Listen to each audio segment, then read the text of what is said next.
mia responsabilità morale e giuridica che assumo con la mia deposizione, mi impegno di dire tutta la verità e non nascondere nulla di quanto è a mia conoscenza. Allora. Naturalmente, visto che mi devono parlare cose antiche, quello che mi ricordo, perché ma questo è ovviamente normale, che lei dirà quello che la carta che mi è arrivata, ho visto. Lei ascolterà adesso le domande che le saranno fatte e quello ovviamente che ricorderà ce lo riferirà. Prima di questo però ci deve dare le sue generalità complete, quindi Di Carlo Francesco, nato ad Altofonte, 18/2/1941. 18/2/1941. Va bene. Allora, l'esame è stato richiesto dal pubblico ministero e può iniziarlo. Grazie Presidente. Buongiorno signor Di Carlo. Buongiorno dottore Di Matteo. Lei ha fatto parte dell'organizzazione mafiosa Cosa Nostra? Sì, ne ho fatto parte. Dovrebbe avvicinare un po' il microfono così ascoltiamo meglio. Quando è entrato a far parte dell'organizzazione e in quale famiglia mafiosa? Maggio-giugno, mi sembra maggio era, del 1961, nella famiglia di Altofonte. È entrato a far parte dell'organizzazione attraverso una combinazione rituale? Sì, la solita rituale che si fa per queste la solita punciuta del dito, come si suol dire, e giurare su una cartina che si brucia passandola da una mano all'altra. La solita che voi sapete perché tanta gente l'ha raccontato e io pure in molti processi l'ho detto. Senta, a quell'epoca e nel tempo, fino al momento dell'inizio della sua collaborazione, la famiglia di Altofonte in quale mandamento, o meglio di quale mandamento faceva parte e quali altre famiglie mafiose componevano il mandamento? La famiglia di Altofonte faceva mandamento a San Giuseppiato e il mandamento era composto Altofonte, Piana degli Albanesi, Monreale, San Giuseppiato, San Ciperrello. È sempre stato così dal momento della sua affiliazione fino al momento in cui lei ha iniziato a collaborare? Sì. A parte che poi ho sentito, mi hanno raccontato, perché io già ero in Inghilterra, e hanno inserito Camporeale. In che periodo? Ma mi sembra dopo che hanno cominciato a sistemare i 9 mandamenti negli anni 80. Signor Di Carlo, nell'ambito della famiglia mafiosa di Altofonte, lei ha ricoperto anche formalmente delle cariche particolari? Sì, consigliere, sottocapo e anche rappresentante della famiglia di Altofonte. Rappresentante significa capofamiglia. Riesce a ricordare i periodi e a indicare le date rispettivamente di quando è stato nominato consigliere, poi sottocapo e poi quando è diventato rappresentante della famiglia? Consigliere verso nei primi anni 70 e nel 74 sottocapo e poi nel 76 capofamiglia. Rappresentante quindi della famiglia. Sì. Carica che ha mantenuto fino a quando, signor Di Carlo? Capofamiglia fino anni 70, fine 78.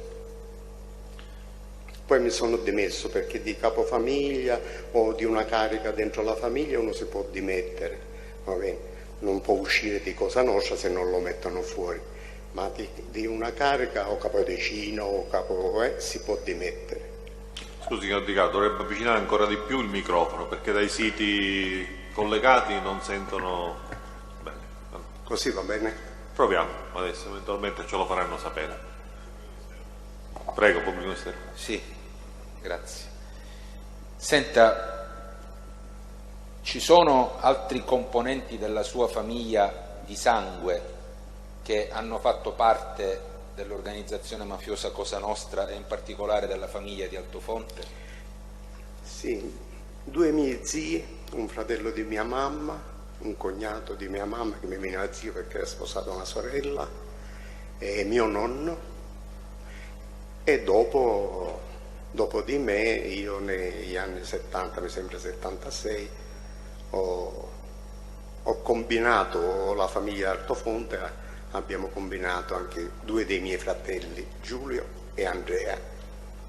Che sono come età più piccoli rispetto a lei, come età anagrafica? No, ce n'è uno che ha 6 anni più di me, mentre l'altro ha 4 anni meno di me. Vuole spiegare alla Corte le ragioni per le quali, così come ha già detto, nel 1978 si è determinato a dimettersi dalla carica di rappresentante della famiglia di Altofonte? Mi sono dimesso sia per le cose come andavano ad Altofonte nella famiglia e sia perché senza io saperlo avevano ucciso l'ex rappresentante di Altofonte, che poi era diventato un soldato semplice, la Barbera Salvatore, ucciso in agosto del 78, e io non sapevo nulla, e mi avevano promesso che non l'avrebbero toccato perché aveva avuto una lite con Bernardo Brusca, un capomandamento, e il comportamento poi in seguito che aveva questo la Barbera non sapeva fingere. È capitato un paio di volte che cercava di non salutare a Bernardo Brusca quando era con me, che passava di Altofonte, cosa che non può esistere in Cosa Nostra, in qualsiasi uomo di Cosa Nostra, soldato o graduato, di non salutare un altro di Cosa Nostra oppure proprio il capomandamento. Senta, lei a quell'epoca aveva, quindi sto parlando intanto fino al 1978, poi le stesse domande gliele farò anche ovviamente in relazione a periodi anche successivi, aveva rapporti nell'ambito di Cosa Nostra con Bernardo Brusca, capomandamento, e con Salvatore Riina? Ma eravamo quasi giornalieri che ci vedevamo, sia Bernardo Brusca tante volte ha dormito a casa mia a Palermo per non salire a San Giuseppe tardi, e anche perché mi sembra dovevano notificare qualche misura, non so se era confine o era sorveglianza, e cercava di non dormire a casa di lui, e tante volte è capitato di dormire a casa mia, ma ogni giorno eravamo assieme, e anche ogni giorno ci vedevamo con Salvatore Riina, Totuccio Riina, chiamato da noi Totuccio. Signor Di Carlo, ma in quel periodo, oltre all'attività di Cosa Nostra, lei svolgeva altre attività anche di tipo lecito? Ma quasi posso dire che le mie attività erano tutte lecite, perché da anni 60 avevo una ditta di trasporti che fornivo sia a Palermo anche al mio paese materiale edile per costruire, e sia avevo autotreni che giravano tutta l'Italia. Poi avevo anche una piccola società con qualcuno di Altofonte che costruiva, ci avevo messo la mia parte, e poi all'inizio anni 70 ho fatto società che abbiamo rimesso il castello di San Nicola su, col mio amico fraterno da piccolini, siamo stati amici, come 2 fratelli, avevamo messo su delle ristorazioni, non so come definirla, e abbiamo fatto sulle terrazze del castello discoteca, o un salone congressi, un salone per fare matrimoni e tutto quello.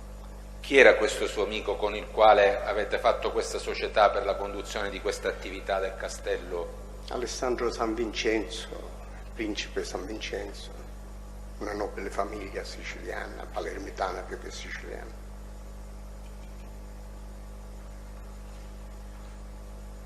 Le volevo chiedere,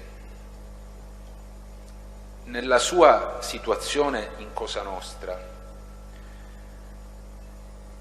cambiò qualcosa e se sì ci spieghi che cosa dopo che lei alla fine del 78 si dimise dalla carica di rappresentante della famiglia di Altofonte?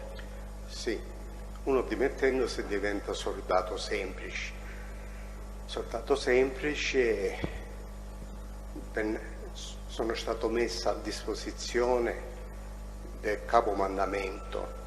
Significa in Cosa Nostra che se uno a disposizione del capomandamento, chiunque sia, poi faceva le mie vici come rappresentante della famiglia, non mi avrebbe potuto comandare o servirsene di me se non chiedeva il capomandamento.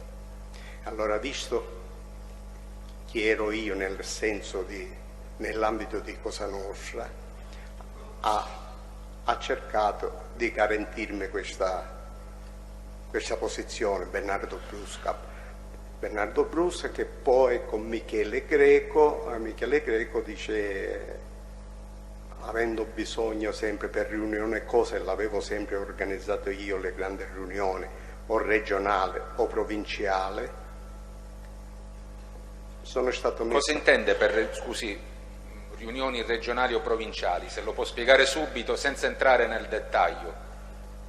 Riunioni provinciali sono tutti i mandamenti che ci sono nella provincia di Palermo, a quei tempi arrivavano pure a 12, 14, e quelli regionali, ogni provincia che ha una commissione provinciale, quando c'è quella regionale si uniscono tutti, però devo specificare, le altre province non erano situate come mandamenti, come rappresentante di provincia, non erano combinate come Palermo. Palermo aveva un'altra situazione. Presidente, mi scusi, interrompo un attimo l'esame. Ovviamente senza interferire con l'esercizio del mandato difensivo da parte degli avvocati che colloquiano con i loro assistiti, però è anche vero che questo esercizio del mandato difensivo deve contemperarsi con la possibilità di svolgere l'udienza con la concentrazione dovuta. Io onestamente non è la prima volta, non riesco a concentrarmi sulle domande. Quindi allora se questi colloqui possono venire con tono di voce un po' più basso, perché noi da qua onestamente non l'avvertiamo, ma mi rendo conto del pubblico ministero che l'ha proprio alle spalle. Io quando posso, quando chiamo, mi porto nell'ultimo eventualmente possiamo utilizzare un telefono. Passano la telefonata qua e non ho niente da fare. Ma forse non abbiamo altri telefoni più lontani. Appunto, no, ce ne sono scarsi, Presidente. Quindi eventualmente possiamo vedere se utilizzare qualche telefono un po' più lontano o comunque utilizzare un tono di voce nei limiti del possibile più basso. Allora, riprendiamo l'esame.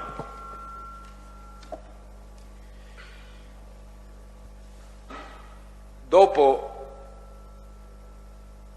le dimissioni da rappresentante della famiglia, lei comunque ha continuato ad avere con gli altri uomini d'onore del mandamento e anche fuori dal mandamento lo stesso tipo di rapporto, la stessa conoscenza, la stessa frequentazione?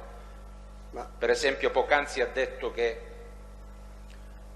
aveva frequentazioni quasi giornaliere con Bernardo Brusca e Salvatore Riina. Questa situazione è continuata anche dopo che lei si è dimesso dal rappresentante della famiglia? Di più ancora, perché dipendevo di Michele Greco con Bernardo Brusca ed ero a corrente di tutto, sia per le riunioni, sia per avvisare che c'era una riunione, oppure ero sempre a Favarella, che tanto frequentavo Favarella che alcuni collaboratori di giustizia avevano dichiarato all'inizio che io facevo parte della commissione, per fortuna no. Fino a che periodo, fino a che epoca lei ha fatto parte attivamente di Cosa Nostra? Fino all'82. Perché cosa accade nell'82? Ma cosa accade in questi anni, diciamo, dal 79 all'82 pure, mi scusi dottore? Sì, prego. L'ultima riunione grande che mi ricordo io è stata alla vigilia di Natale del 1980, proprio, mi sembra che era il 23 e il 24. Eravamo tutta a Favarella, c'erano tutte le province, e eravamo un centinaio, c'era pure il mio antico capomandamento che era Antonio Salamone. Di là a poco poi è successo, dopo 3 mesi, 4 mesi, si sono cominciati a sparare. E c'era Nino Salvo, c'era tutti, anche chi non era capomandamento, c'erano tutti i capomandamenti, i capoprovince, erano tutti là per farci l'auguri di Natale.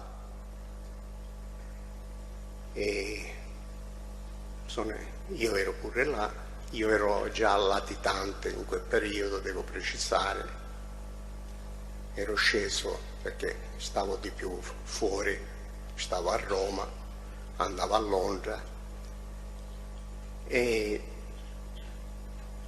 là mi ricordo che già l'atmosfera che c'era.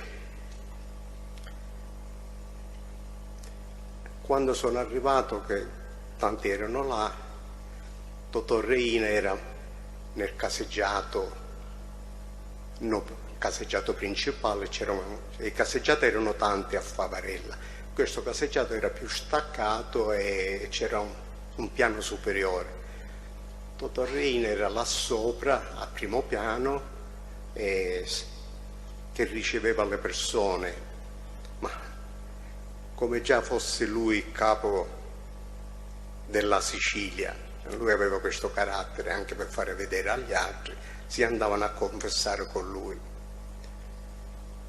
Sono salito a salutarlo e sono sceso e lui ha fatto 2 o 3 ore, poi si è cominciato a mangiare tutti. Mi ricordo bene con Stefano Bontate, Nino Salvo, c'era anche Antonio Ferro. Questo è un amico personale, a parte di essere Cosa Nostra, di famiglia proprio, non di famiglia Cosa Nostra, famiglia personale, voglio specificare. E eravamo che parlavamo, Nino Salvo ci presenta a suo genero, Giorgio, un medico, Gaetano San Giorgio, era tutto contento, ci ho detto, io mi davo di tu con Nino Salvo. Ci ho detto, lei è rovinato. E mi ha guardato, si è messo a ridere e ci ha detto. E abbiamo parlato di tante cose e capivo l'atmosfera che c'era.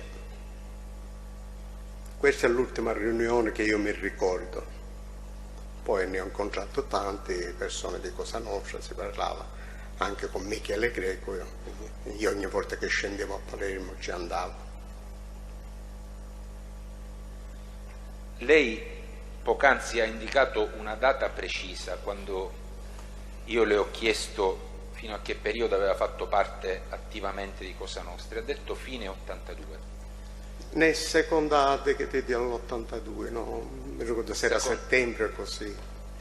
Ma cosa accade? Le viene comunicato qualcosa in quel momento, in questo periodo del secondo semestre dell'82? Sì, mi ricordo un giorno a Roma ricevo una telefonata, ai tempi non c'erano i telefonini, dove avevo detto a Antonio Ferro che mi poteva chiamare, avevo dato un numero e mi ha chiamato il numero. Di dove era originario Antonio Ferro? Cannecatì, era il capomandamento di Cannecatì. Mi telefona e mi dice che c'era quello dell'olio che mi voleva parlare. specifico chi era quello dell'olio, era il capo, in quel periodo non so se già c'era, mi sembra che era già capo provincia di Agrigento, che era Carmelo Colletti di Ribera. Noi, per specificare, non fare il nome, dice quello dell'olio, che aveva un tappeto d'olio, chissà, la gente, qua i signori non lo sanno. Dice, quando ci vediamo? Ho detto, se ho gente posso scendere. E allora l'indomani chiamo Annitto Santa Paola e mi ha mandato uno che mi prendeva con la macchina all'aeroporto di Catania. L'ho salutato così, e mi ha fatto accompagnare da Antonio Ferro, con uno dei suoi, non mi ricordo chi fosse, va bene, comunque era uno di Cosa Nostra. Vado da Antonio Ferro e mi dice che Carmelo Colletti mi voleva parlare. Quello di Catania mi lascia e Antonio Ferro mi fa accompagnare di uno dei suoi con la macchina per Ribera. Parlo con Carmelo Colletti e mi dice che sì, dopo fare tanti discorsi, perché in Cosa Nostra a volte si mastica invece di parlare, sottintese, parole, e io ci dovevo fare il favore di portarci Pasquale Contrera e uno dei Caruana, mi sembra che era Alfonso Caruana. Portarci significa non è una valigia che ci porta, e questi non facevano più ritorno, con una scusa, visto che io ero molto vicino a Roma ai Caruana e Contrera nel periodo della latitanza. Chi erano in questi personaggi che secondo la richiesta di Colletti dovevano essere portati? Devo fare una parentesi, già avevano ucciso uno dei Caruana a Palermo nell'81 se non sbaglio, che era zio di questi, che era stato anche un consigliere della provincia di Agrigento in Cosa Nostra. E allora il Carmelo Colletti mi dice, questi sono nemici. Ho detto, ma qualche anno fa io le ho fatto sapere che frequentava Contrera, visto che erano di Agrigento, sapevano cose da dire, cose che si sono fatti, io le dico, se sono fatti sbirri, perché si devono eliminare? Dice, no, ma tutti i giro era l'invidia, perché questi erano diventati miliardari, a loro non le pensavano, era un periodo che per l'invidia ognuno si andava togliendo. Poi si preoccupavano pure, capivano che siccome sono tanti Contrera, Caruana e tutte, visto che ci avevano ammazzato lo zio, come la potevano pensare? Insomma, era tutto questo. E le dico, ma lei lo sa che io dipendo da Palermo e cose? E dice, ma già lo sanno quella. Comunque, per chiudere la cosa, io ho cercato di non portarci, ho cercato di un orecchio mi è entrato, di un altro. Poi mi fanno sapere, visto che io non tengo a alcune cose, perché la mia lamentela era che conoscevo e capivo Cosa Nostra com'è e com'era, ho detto, qua se non vi fermate durerà 20 anni questa situazione. Dicendo che c'erano le ultime sgocciole, chiamiamole sgocciole, le persone che dovevano morire, ma se tu non vuoi sentirne niente di queste cose è meglio che te ne vai a Londra e te stai a Londra, da questo minuto sei fuori famiglia. Vabbè. Chi glielo comunica? Me l'hanno fatto comunicare tramite i miei fratelli. Senta, un passo indietro soltanto per specificare alcune cose che lei ha già detto. Volevo finire questo, mi scusi se posso, Presidente. Naturalmente in giro non si può dire il motivo perché è stato messo fuori, perché quelle sono io, non si può specificare. In questo caso mettono la tragedia che mi sono approfittato dei soldi della famiglia. Quale famiglia? Non c'era un fondo casa, non c'era nessuna cosa, alto fonte di speculazione che si potevano fare soldi. Ognuno lavorava, ognuno aveva un'attività, come l'avevano i miei fratelli, come l'avevo io, come l'avevano tanti, va bene, chi aveva le mucche, chi aveva terreni per quella famiglia, perciò non vedo, mettevano in giro questo. Poi a chi dicevano si è approfittato dei soldi della droga, veramente si sono approfittati dei miei soldi che ho messo in qualche partita che non sapevo che cosa dovevano fare, e questa è la voce in giro che hanno messo, perché quando non possono dirsi, non ha portato a Tizio, non ha portato a Caio, che quelle sono vivi. Prego, signor Pubblico Ministero. Lei ha conosciuto personalmente e ha avuto rapporti personali con Pasquale Cuntrera e Alfonso Caruana? Sì. Sono questi i soggetti che le era stato chiesto di portare?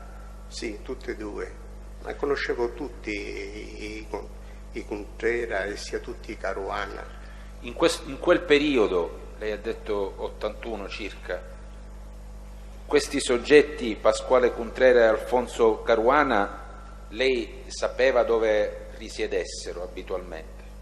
Erano a Roma, a Ostia, al mare, Ostia, come si chiama? Ostia, sì. Sì. Ma io quasi quando loro sapevano che io ero a Roma, erano uno che sapevano dove io abitavo a Roma, avevo casa, mi venivano a prendere perché domenica dovevo mangiare con loro, a casa di loro, una famiglia così, come dire, unita, avevano bambini, cioè che aveva bambini piccoli, tutto.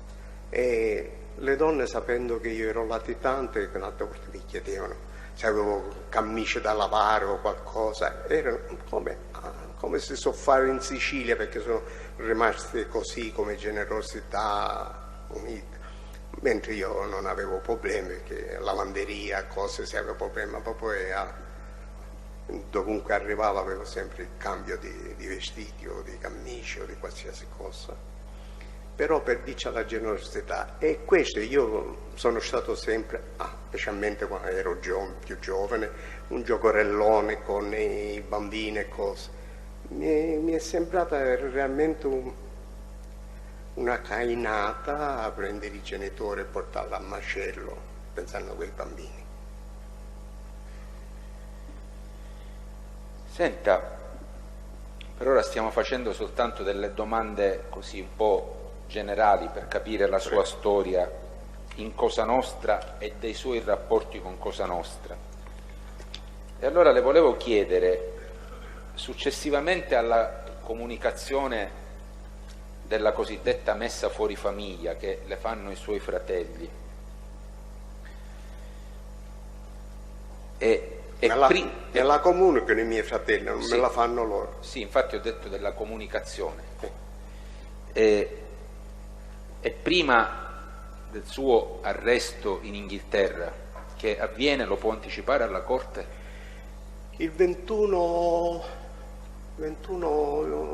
giugno, sì, giugno dell'85. Dell'85. Quindi in questo periodo che va dalla seconda parte dell'82 fino al 21 giugno 85, lei comunque, al di là della comunicazione, della messa fuori famiglia, continua ad avere rapporti diretti o mediati o indiretti con esponenti della famiglia mafiosa di Altofonte e con altri uomini d'onore di altri mandamenti? Sì.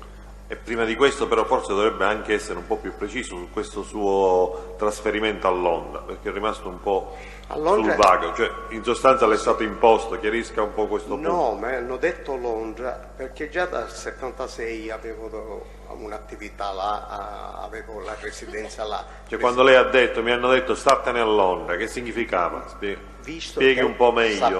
Sapendo che io viaggiavo anche quando dal 76 che avevo residenza là, a Londra, residenza scritta al consolato italiano, non residenza che aveva una residenza così, un domicilio, proprio passato là, anche perché c'era, mi avevano avvisato prima che c'era una proposta di confine, una proposta, e infatti non me l'hanno dato a quei tempi, perché quando si sono accettate e il mio avvocato ci ha fatto sapere, ci ho uscito anche la residenza sia a Londra e che da Altofonte. Quindi in sostanza è stata una sua autonoma decisione, lei poteva restare sia ad Altofonte sia a Londra secondo le sue autodeterminazioni, chiarissimo. Loro mi hanno detto Londra perché sapevano che te ne vai a Londra visto che c'è l'attività là, e me ne sono andato a Londra, anche perché già viaggiavo da Londra, da latitanti, io viaggiavo sempre da Londra a Roma. Se lei avesse voluto sarebbe potuto rimanere ad Altofonte. All'Altofonte non ci stavo più io, nemmeno non ci stava lei. Allora, ritorni allora alla domanda che l'ha fatto il pubblico ministero. Se vuole per questo periodo gliela ripeto. In questo periodo, dalla comunicazione della messa fuori famiglia fino all'arresto in Inghilterra del 21 giugno 85, lei mantiene rapporti diretti o indiretti con esponenti mafiosi?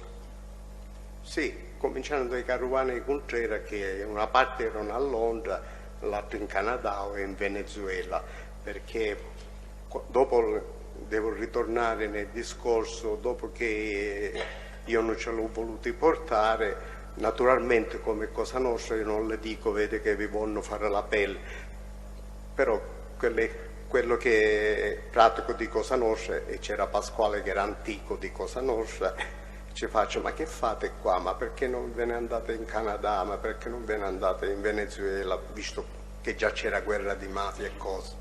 E mi ha guardato negli occhi, e visto che me ne stavo andando a Londra, due dei Caruana hanno comprato case là e se ne sono venuti a Londra, e là ci siamo frequentati, erano di Cosa Nostra, ci siamo frequentati anche là, e loro non sono più tornati in Italia, mentre io fino all'83 e anche l'84 ero io a volte nelle famiglie che avevano loro ad Aoscia, che sapendo che io venivo a Roma ci portavo soldi che me le davano loro. Avevo una frequentazione, poi per telefono mi sentivo con tanti, anche con qualcuno della famiglia di Marano, perché a Napoli c'erano pure due famiglie nella Campania, e ce n'era uno che era mio figlio, ce l'avevo battezzato io, come Cosa Nostra battezzato, vabbè. E avevamo rapporti fino all'84 così. E di esponenti mafiosi, diciamo, del mandamento di San Giuseppe Jato, della famiglia di Altofonte, con lo stesso Riina in questo periodo comunque l'ha cercata anche indirettamente?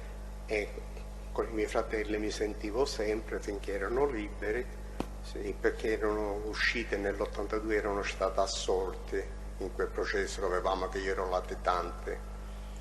E poi con Reina no, ma Reina all'inizio dell'85 viene mio fratello e mi dice, Tottuccio dice, se vedete un Bernardo, una mano, perché già c'erano l'istruttore, il processo che si preparava per che già aveva parlato Buscetta, c'erano tutti Buscetta contorno e c'erano tutti questi imputati. Allora dice: tu che sempre hai avuto possibilità, tu ci dice se ci dai una mano.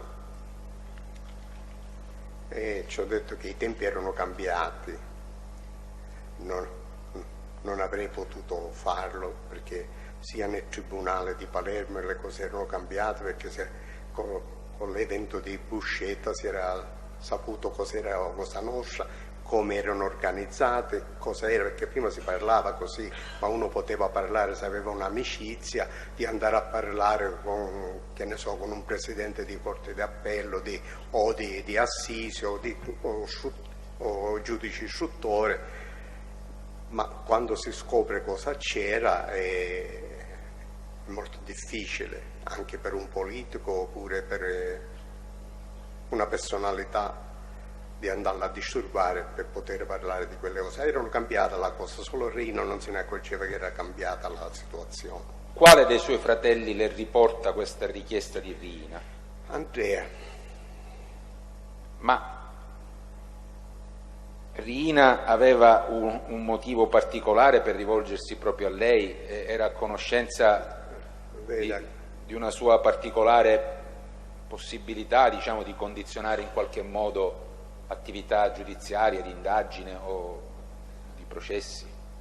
Ma ne aveva avuto esperienza con me, personale, sia lui per sua moglie, sia lui personalmente e anche per suo cognato Leoluca Bagarella e anche per gli altri, perché venivano tutti. Io avevo delle possibilità, ma la gente a chi disturbavo o che cercavo, in definitiva non capiva, perché a Palermo non è che si diceva mafia, ma non pensavano che era una situazione del genere. E non era corruzione, perché una volta mi hanno chiesto, lei ha corrotto magistrato? Io non ho corrotto mai la giustizia. Si cercava di farci capire che era innocente, che non c'erano,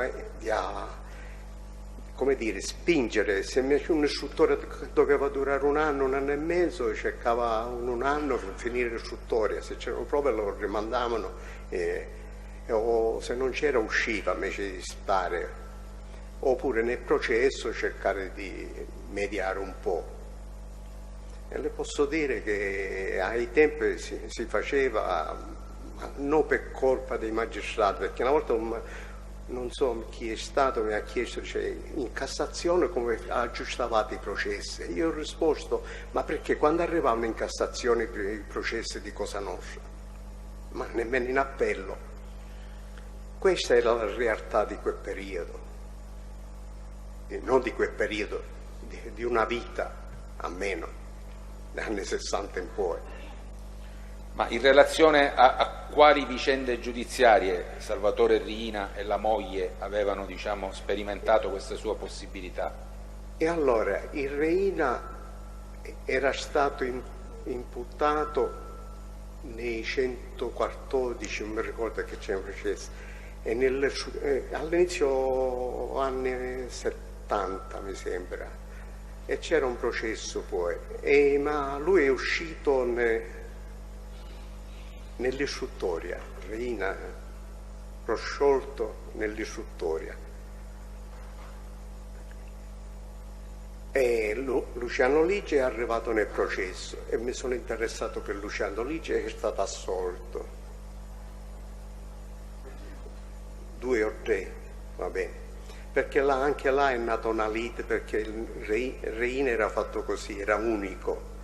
E mi ricordo quando c'è stata una riunione, ha detto che anche lui aveva le strade, perché lui accusava Badalamenti, che era pure imputato, Badalamenti e qualche altro del ramo di Badalamenti, mi sembra c'era pure Stefano Pontati, che Badalamenti si era interessato con Nino Salvo, con il pubblico ministero di origine era di Salerno, di Salemme. E allora dice, vedi, loro per essere assolti si fanno associato, siccome Badalamenti in quel periodo era capo provincia, un padre dovrebbe pensare per tutti, mentre lui pensa, questo era Riina che sempre metteva Zinzani.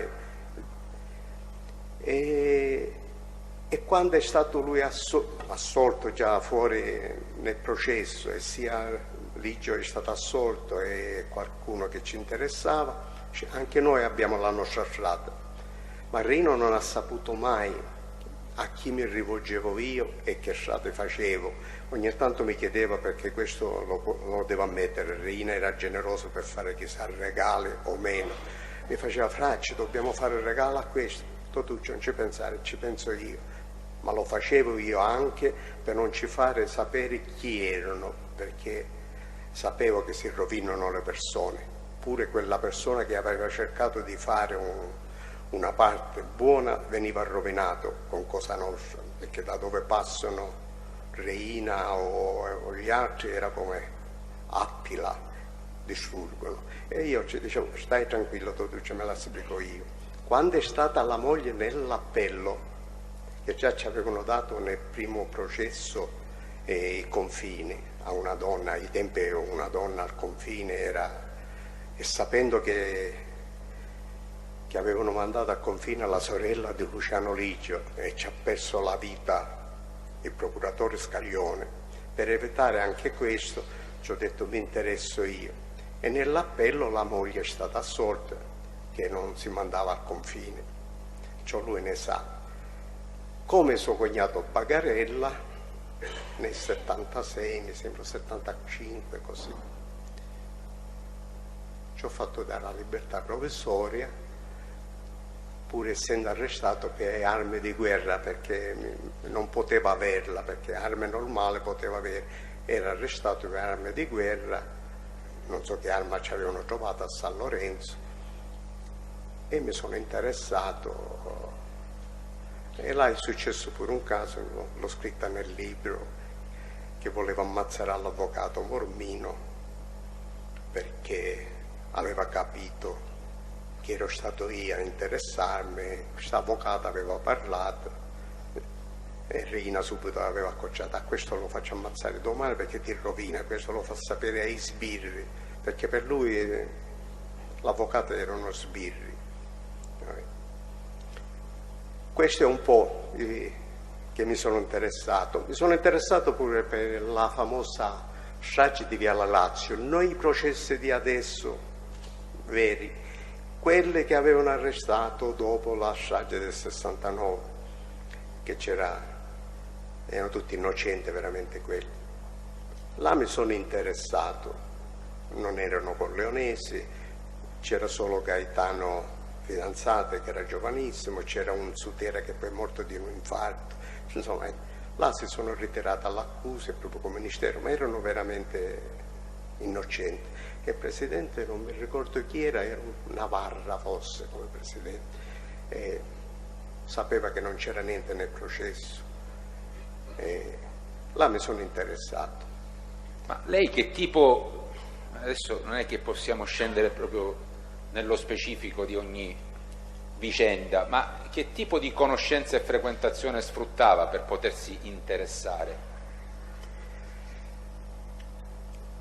A parte di avere qualche conoscenza politica, io avevo anche un colonnello che era stato per tanti anni alla presidenza del Consiglio, colonnello, non mi ricordi il nome, stiamo parlando all'inizio anni 70, fine anni 60, sono passati 50 anni, l'età ce l'ho pure, non mi ricordo il nome, era Cilinciolo o Perricone, una cosa così, abitava nella zona di Viale delle Magliole. Ed era un colonnello... Che era colonnello dell'esercito. Però lei ha detto in forza alla Presidenza del Consiglio. Ma era stato là, era stato nell'ultimo periodo.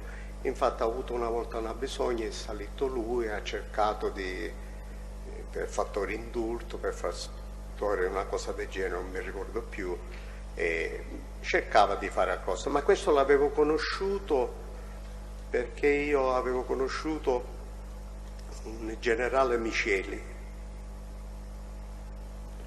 Quando l'ha conosciuto il generale Miceli? Ma alla fine anni 60. Stiamo parlando di quell'ufficiale che poi divenne capo alla fine era onorevole, mi sembra. Sì. Quello che è stato anche era di capo del SID. Di origine di Trapani, sì, era SID o si chiamava un'altra volta differente, mi sembra, questa Il nome di battesimo se lo ricorda? Vito, mi sembra. E come l'aveva conosciuto? Poi ci torneremo su queste cose, anche su questi argomenti, con altre domande, ma intanto, visto che ha preso il discorso questa direzione, mi dica intanto quando e in che periodo ho conosciuto il generale Vito Miceli e che tipo di frequentazione e rapporto avete avuto? Ma rapporto molte no, va bene, perché poi ho conosciuto, tramite Miceli ho conosciuto Santo Vito, era pure un generale, ma quando l'ho conosciuto io non mi ricordo se era generale e poi avanzava, hanno anche loro di prima, di seconda, terza, e che poi è stato trasferito in Sicilia, comunque comandava la regione, pure militare, esercito. No. Voglio precisare, mi scusi dottor Di Matteo, per noi non sono sbirri i militari dell'esercito, va bene? O qualsiasi cosa fanno di parto, stanno nel governo, stanno in questi SISDI o altri generi di cose, perché i militari ne abbiamo avuto pure in Cosa Nostra, se vi ricordate il nome di come si chiama, quello di Burgio, colonnello militare. Ne abbiamo avute tantissime, fratelli di qualcuno di Cosa Nostra che aveva il fratello colonnello come Pecorella, che era un industriale di Palermo nell'aeronautica. Il zio di Totò Reina era un maresciallo dell'esercito, fratello di Giacomo Reina, perciò non erano considerati sbirri. A parte tutto, se non si ha un contatto o meno, Cosa Nostra era normale, persone che avevano rapporti con tutti, altrimenti non si può arrivare a sapere tutto o cercare di agevolare chi aveva bisogno, o problemi di carcere o di ospedale e cose, va bene. Cascioferro mi ricordo il colonnello che dicevo io, se non avevo detto il nome. Perciò questi erano i militari, perciò il rapporto l'avevo, conoscenze, cosa che non dicevo a tanti, oppure quasi a nessuno, perché la gente in Cosa Nostra non tutte sono grandi apertura mentale, che possono capire che ci vogliono i contatti, però quando avevano di bisogno correvano. Questi erano i miei rapporti, sui quali torneremo nel prosieguo dell'esame con qualche domanda di approfondimento ulteriore. Intanto però ci dovrebbe cortesemente dire la sua conoscenza e frequentazione eventualmente diretta con il generale Vito Miceli. Ci può dire temporalmente come si colloca, quando si colloca? Si colloca a Roma anche.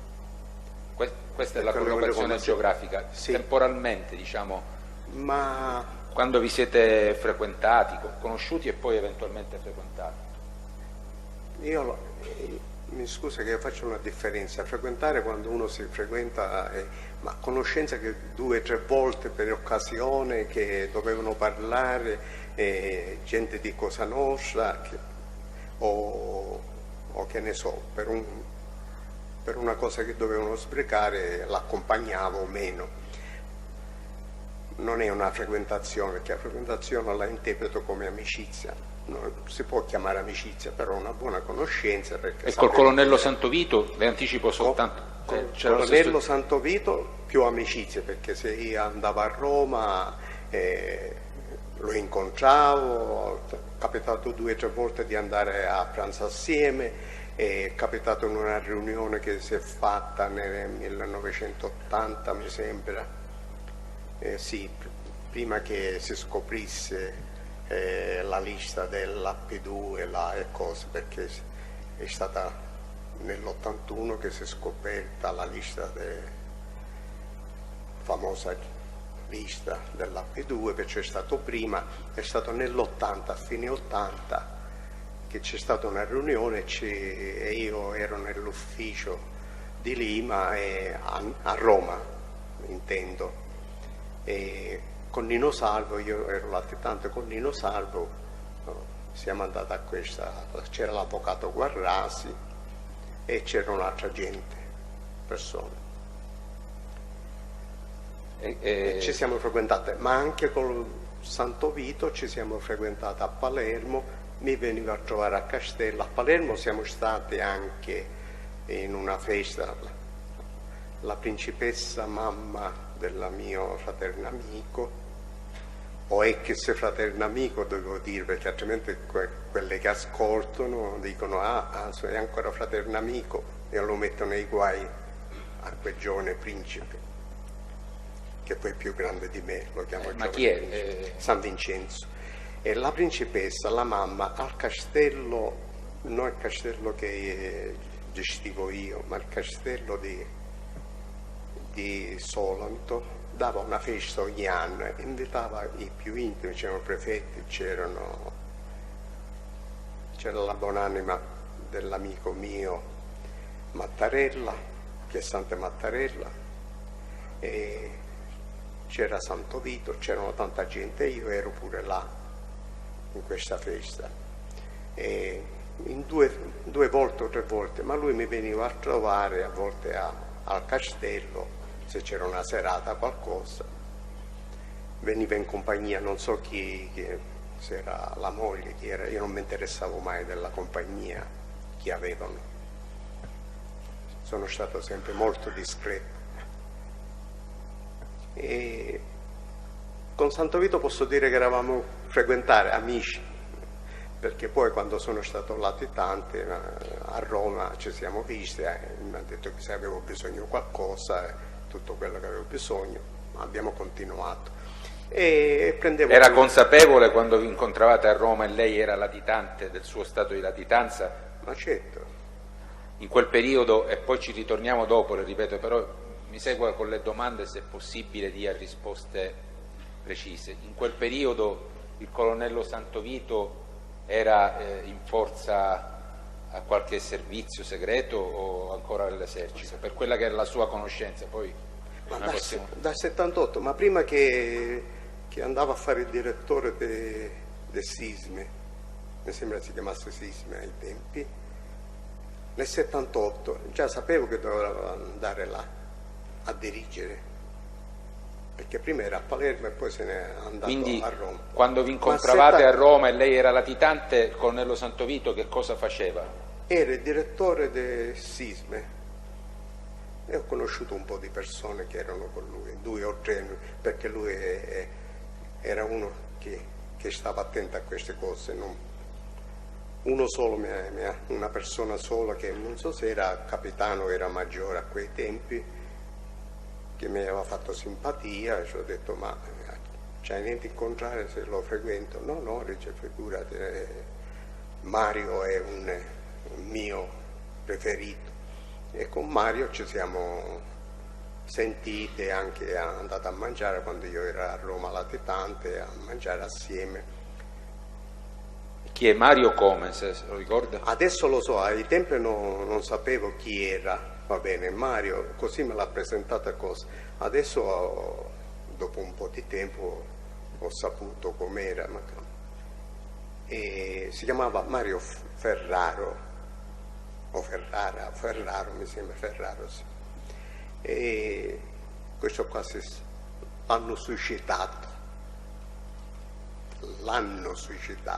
per quello che poi qualcuno mi ha raccontato. Era a sua volta un appartenente, come le è stato presentato da Santo Vito?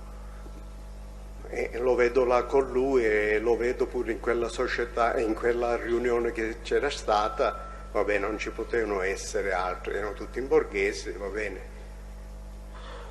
ma questo era dell'esercito, non so se era aeronautica, mi sembra esercito, ma di solito uno non chiede mai che cosa fa, si capisce e basta. Sapevo cosa faceva Peppino, che lo chiamavo Peppino, Santo Vito. Ancora, signor Di Carlo, siccome ha approfondito giustamente, rispondendo alle mie domande, questi aspetti su Santo Vito e su Ferraro, e non ha risposto alla mia domanda circa l'epoca in cui lei ha conosciuto e ha visto qualche volta, perché lei ha specificato, mentre con Santo Vito c'era una frequentazione e un'amicizia, con Vito Miceli posso dire di averlo conosciuto e visto in qualche occasione. Ma in che epoca? Fine anni 60, fino poi l'ho visto nel 74 più o meno, e un'altra volta l'ho visto in questo colonnello che ho detto io, in Viale del Magliole. Chi, Ferraro o Santo Vito? No, lei mi sta parlando Sto parlando di Miceli. Miceli. Quando lei dice l'ho visto in questo colonnello... In questo colonnello che io ho detto che non mi ricordo se dopo 40 anni, 50 anni, se è Cinincione o Perricone, una cosa così. Comunque uno dei due nomi, non mi ricordo più.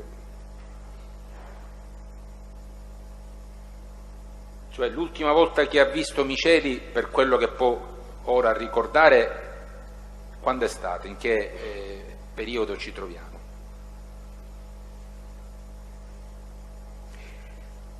Mi sembra l'ultima volta l'ho visto nell'80, ma non era più generale, mi sembra, diciamo, era sempre generale, ma sembra che faceva politica. Ho capito. Senta, su questi argomenti ci torneremo con qualche domanda di ulteriore specificazione. Adesso, prima di passare ad un altro argomento, io vorrei che proprio in maniera schematica lei ci indicasse delle date. Allora, una l'ha già indicata, arresto 21 giugno 85 da parte dell'autorità giudiziaria inglese, vero? Sì. Però lei aveva anche indicato un momento in cui lei formalmente, precedentemente, aveva assunto la veste di latitante. Ci può dire quando è in relazione a quale provvedimento giudiziario lei era divenuto latitante e fino a quando è rimasto latitante? E allora, il 2 febbraio del 1980 fino al giorno che mi arrestano all'85. Quindi lei dall'80 all'85 è latitante? Sì, diciamo latitante. Io a Londra ero col mio nome, regolarmente avevo casa, avevo attività, avevo un'agenzia viaggi, avevo un wine bar, avevo un piccolo hotel, avevo casa, va bene. Ma veniva anche in Italia, mi pare di aver capito. Fino all'84, che mi ricordo l'ultimo viaggio. Senta, soltanto per fare chiarezza sulle date, così poi entriamo nella sostanza di altri argomenti. Lei viene arrestato nell'85 in Inghilterra con quale accusa da parte dell'autorità giudiziaria britannica? E allora, io vengo arrestato perché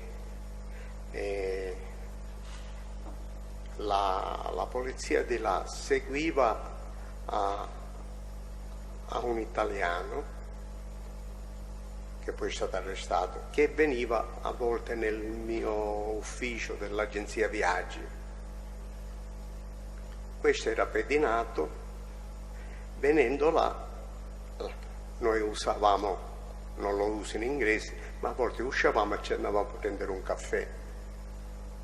Ai tempi nemmeno c'erano macchine espresse o caffè, uno si doveva sedere e prendere quei boccali di acqua nera, io la chiamavo. Questo seguivano e l'hanno fotografato con me. Quando hanno fatto l'arretata e hanno arrestato a questo e altri,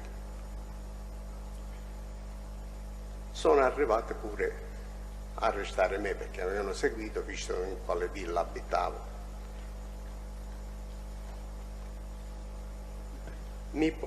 senza sapere chi ero ancora né niente, mi portano al commissariato, chiamiamolo commissariato, diciamo stazione di police. Devo fare un passo indietro. Quando mi vengono a arrestare a casa mia c'era mio fratello Andrea che era latitante. Pure uscendo dal carcere non lo so perché era latitante, comunque era latitante. Non mi ricordo più, non mi ricordo. C'era mio fratello. Chiedendo un documento e tutto, mio fratello aveva un documento, non mi ricordo più quale. Io non l'ho presentato come mio fratello, ho detto un mio cugino pure, ma non parla inglese. Dice perché è qua, sapendo che ero qua mi è venuto di passaggio e mi ha fatto una visita. Comunque a loro ci interessavo io, vado io, le faccio assegno a mio fratello di andarsene perché non si sa cosa si sviluppa. E così mi portano a stazione, mi interrogano. L'interrogatorio non era per problemi miei personali, mi chiedono se io avevo ditte con queste persone, con quelle che avevano arrestato, se avevo società. Ci ho detto che società io non avevo con quelli, le mie società sono queste, sono a nome mio proprio, va bene, perché a me mi interessava in Inghilterra avere il mio nome proprio. No. Chissà, controlliamo, è sicuro che non c'ha, sicurissimo. Dopo un giorno, 2 giorni, anzi no, dopo un giorno, perché già dicevano per noi se ne può andare, è venuto e abbiamo chiamato l'Interpol e di là hanno scoperto, perché per loro la mafia, lei è un boss, lei è un capomafia, e lei è questo, lei è quella, goffata come le chiamano loro all'inglese, e purtroppo non possiamo lasciarla libera. Ci verrà la polizia dell'Interpol a prendersela in consegna e così finisce questa imputazione che avevano trovato un container di stupefacente a questa gente che è stata pure arrestata, ma visto che io non avevo rapporti niente di società di nessuna cosa, a me mi hanno liberato di quella cosa. E l'hanno arrestata con quale accusa? Diciamo, mi hanno arrestato quale titolo poi giuridico? per estradazione, perché in Italia avevo un mandato di cattura per associazione e per l'omicidio di Boris Giuliano. E il giudice istruttore era il dottore Paolo Borsellino. Ma in questo lasso di tempo, va bene, c'è questo mandato di cattura, vado in corte, là ogni 8 giorni si va in corte, il sistema che hanno l'inglese, e andando là, ma io pure sapendo, perché mi tenevo a corrente con i miei avvocati, avvocato Monaco di Palermo e avvocato Gallina Montana, sapevo che già c'era il dottor Borsellino che stava per toglierlo il mandato di cattura, perché c'era gente che aveva parlato e sapevano chi era che avevano ucciso Boris Giuliano e io non c'entravo nulla. Ho fatto fare un appuntamento tramite avvocato inglese e avvocato di Italia per avere un colloquio col dottor Borsellino. Il dottor Borsellino onestamente, per quello che era, perché già lo conoscevo da quando era pretore, che era a Monreale, era nella zona del nostro mandamento, io ci avevo a che fare perché erano in pretura e io avendo una società autotreni avevano un verbale che andavano a finire in pretura con l'avvocato, era una persona educatissima, ci stringeva la mano prima che iniziava, ci salutava, era una persona. Lo conoscevo di là, sapevo quanto era la sua integrità, ci faccio fare l'appuntamento e tutte vanno dal dottore Borsellino. Il dottor Borsellino fa la dichiarazione. Faccio un passettino indietro. L'avvocato inglese ha fatto il giuramento davanti alla corte dicendo che andava così perché si aspettavano le carte e non si usciva mai di questa cosa, e il giudice ha ammesso che andava sotto giuramento. È venuto questo avvocato con la relazione del giudice Borsellino, che era il giudice istruttore, dicendo: ma io sull'omicidio lo sto per prosciogliere, perché non c'entra niente, per associazione, l'associazione non era riconosciuta in Inghilterra, perciò io potevo essere libero. Ma quel giorno stesso alle spalle vedo che c'era l'autorità italiana, che era Cassarà, mi sembra il dottor Cassarà, e con qualche altro, c'erano i miei avvocati, mi avvisano, dice: ci sono autorità, va bene, ma nemmeno io loro sono arrivato a vedere che erano alle spalle, che poi i giornali si sono inventati che io ho minacciato il dottor Cassarà, nemmeno l'ho visto, va bene. E si sono messi d'accordo perché hanno influenzato tanto la polizia inglese: questo è un pezzo grosso, la mafia, se questo uscì, perché già erano in uscita, infatti mi hanno liberato, se questo esce un uccello di bosco non lo vediamo più perché è un'eminenza grigia, ma non so perché ero grigia ancora, no. E allora appena mi liberano, che il giudice è libero, se questa estradazione non l'ha voluto dare, non ha accettato, mi arrestano di nuovo per traffico di droga internazionale. Ho capito. Senta, rimane quindi lei detenuto in Inghilterra per ora, per fare un po' chiarezza sulle date, dal 21 giugno 85 fino a quando? Fino ai 13 giugno, ci sono sempre con questo giugno, 13 giugno del 1996, la mattina, perché poi nel pomeriggio sono arrivati in Italia. Ho capito. Senta, nel frattempo l'autorità giudiziaria inglese l'ha processata. Mi ha processato. Irrogandole una condanna o assolvendola? Sì, visto che chi conosce il sistema inglese non c'è un codice di procedura, e la legge, per quella che dicevano loro, mi avrebbero potuto dare 14 anni il massimo, e allora hanno fatto, perché là si consultano uno con l'altro, e hanno fatto 2 reati, 2 conspiracy e 2 reati con le stesse persone per gli stessi fatti. Così hanno dato 14 anni per l'eroina che avevano trovato in un container e 11 anni perché dopo 6 mesi avevano arrestato altri che avevano fatto altre cose e l'avevano messo pure. 11 anni per quella più leggera, cannabis, non so come si chiamasse. E così hanno fatto 25 anni da poter scontare uno dopo l'altro, perché di solito si fa quella più grossa attira quella più piccola. È stata tutta una situazione così e sono stato condannato a 25 anni.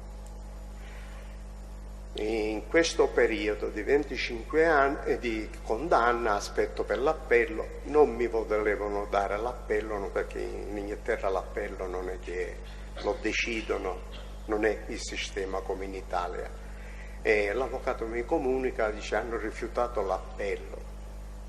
E va bene, ci ho detto, un giorno che arrivo in Italia so che sono stato processato in Europa una volta sola, va bene, di solito uno ha il diritto di essere processato, mi sono letta la legge europea, anche avevano accettato, e scrivo io alla Corte europea, scrivendoci io, specificando e dicendo: beh, da cittadino italiano, siccome deve essere di nuovo giudicato in Italia, sarò felice di poter dire che ho avuto un falso processo e una vera condanna. Mi hanno risposto che mi davano l'appello e hanno dato pure agli altri. L'avvocato là... Sì.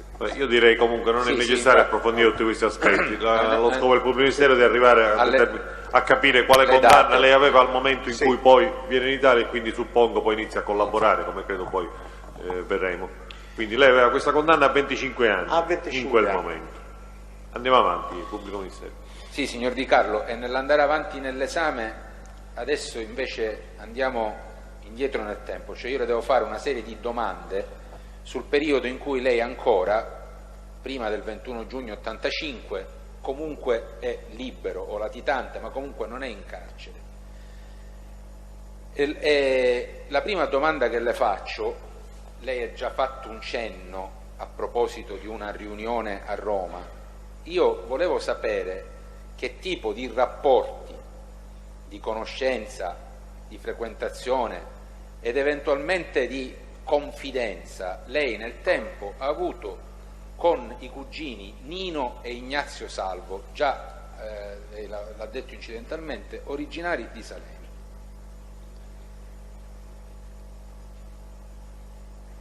Con Nino Salvo ci davamo del tu e più amico di Ignazio, però con Ignazio pure era più riservato nel senso di parlare, però aveva le stesse idee, aveva le stesse finalità.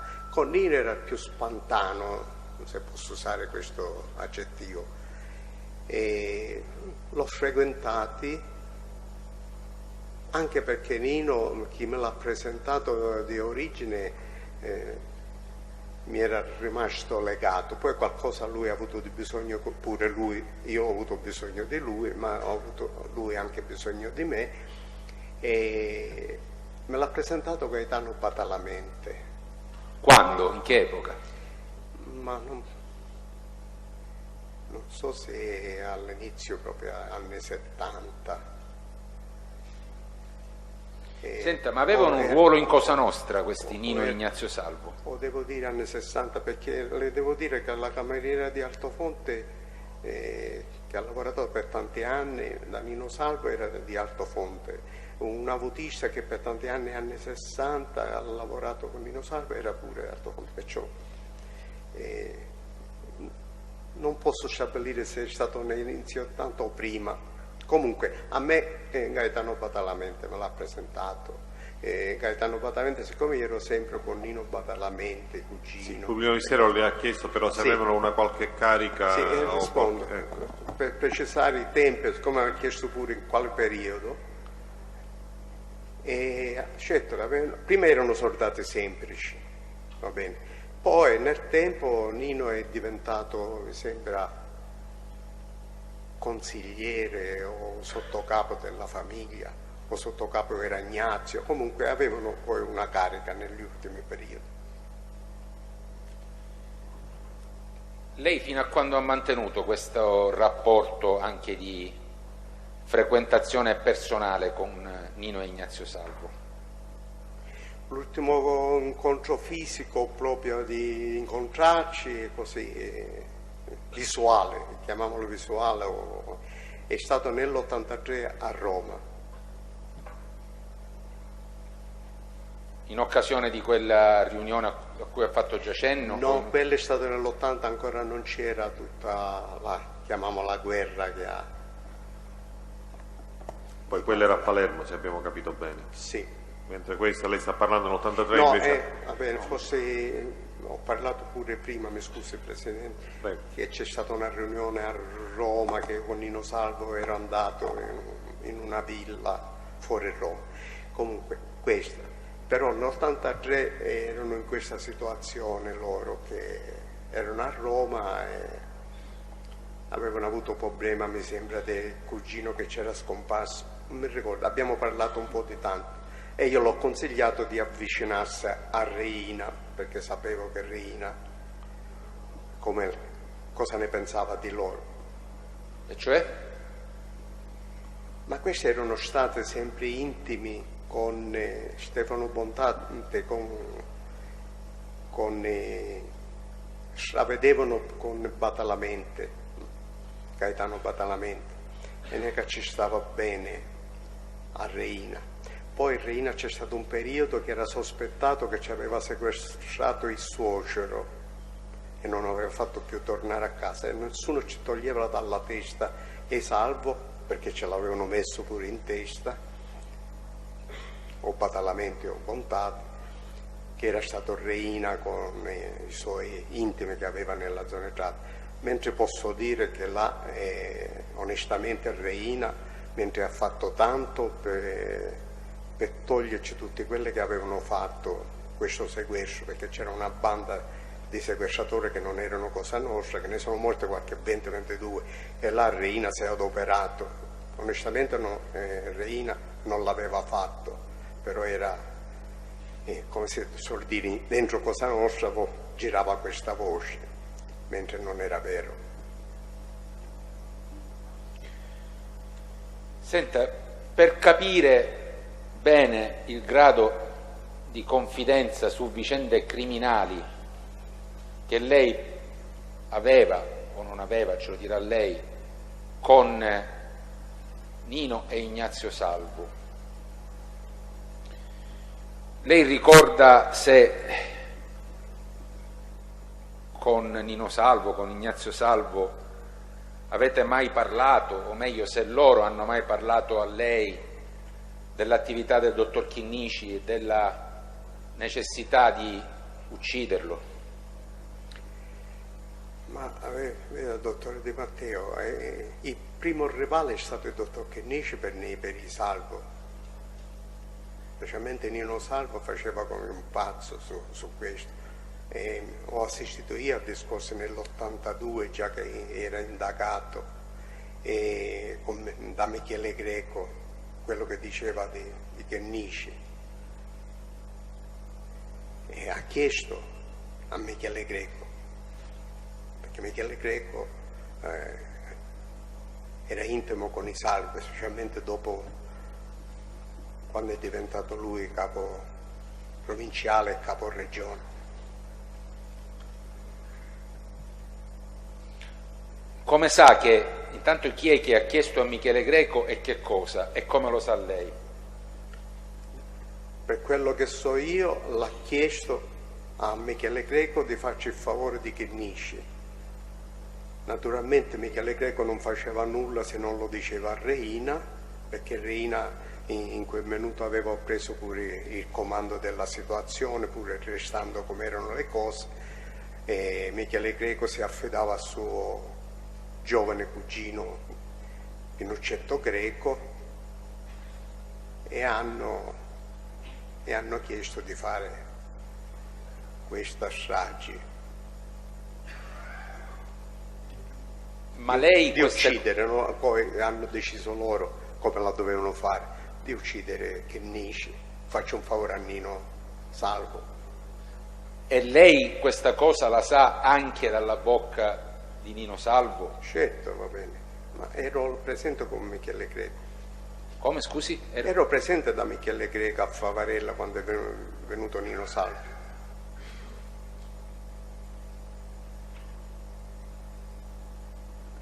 Non mi ricordo più se era il periodo, se era fine 81, se era principio 82, insomma in quel periodo, no? Dopo tanti anni e tutte le cose che sono successe. È quello che ho passato anche io nella vita, va bene.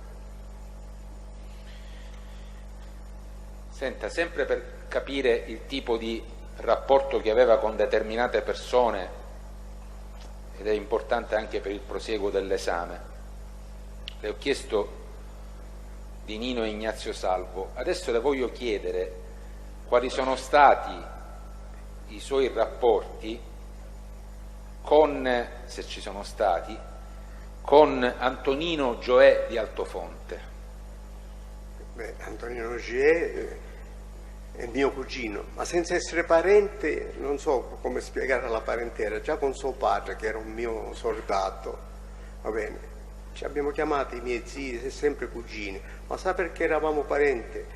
Perché avevamo una zia in comune e allora ragazzini, zia ci veniva lei, lui, la parte di Gioè, lo zio era il maschile, perciò erano senza figli. Noi a giocare sempre là in queste zie ci chiamavamo cugine, ma non siamo parenti proprio. Avevamo i zii che erano parenti. Ma era mio cugino Gioè, perciò posso sapere tutto di Nino Gioè. Al di là di questo rapporto di, diciamo, parentela o comunque pseudo parentela, nel tempo che tipo di rapporto avete mantenuto con Antonino Gioè? E allora, dico, suo padre era politico, ha fatto pure il vice sindaco al mio paese, mio cugino Totò si chiamava, Ottavio lo chiamavamo Totò, e Cosa Nostra. Cresce questo figlio e me l'affida a me quando non lo poteva più, come dire, indirizzare, perché era un tipo, come dire, in siciliano posso dirlo, non mi viene la frase, testa all'ario, come si suol dire in siciliano, un po' turbolento, ecco, mi è arrivata meglio, turbolento, perché succedevano delle cose e allora suo papà sempre diceva, cugino, mettetelo vicino e vede di farlo calmare. Poi è successo un furto nella chiesa di Altofonte e mi fanno sapere questo fatto, cerco di girare cose e le portano indietro queste cose che avevano rubato nella chiesa di Altofonte e quello dice, ma c'è mischiato tuo cugino Nino Gioè. Si preoccupavano per una punizione e cose, e per evitare tutto questo combino in senso di Cosa Nostra a Nino Gioè, lo faccio diventare Cosa Nostra. Mi frequentava, era sempre con me e l'ho frequentato sempre. Poi è stato arrestato nel 79, è stato in carcere per tanti anni, quando esce mi telefonava, ci sentivamo spesso.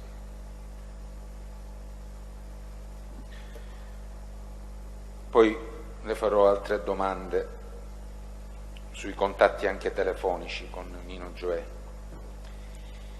Senta, quali sono stati, se ci sono stati, i suoi rapporti di conoscenza e frequentazione personale con l'onorevole Lima? L'onorevole Lima, ci sono stati tante volte a Palermo, tante volte a Roma, molte volte c'è stato Nino Salvo di presenza e frequentazione. Non ero la persona che andava a chiedere posti di lavoro o chiedere così, va bene.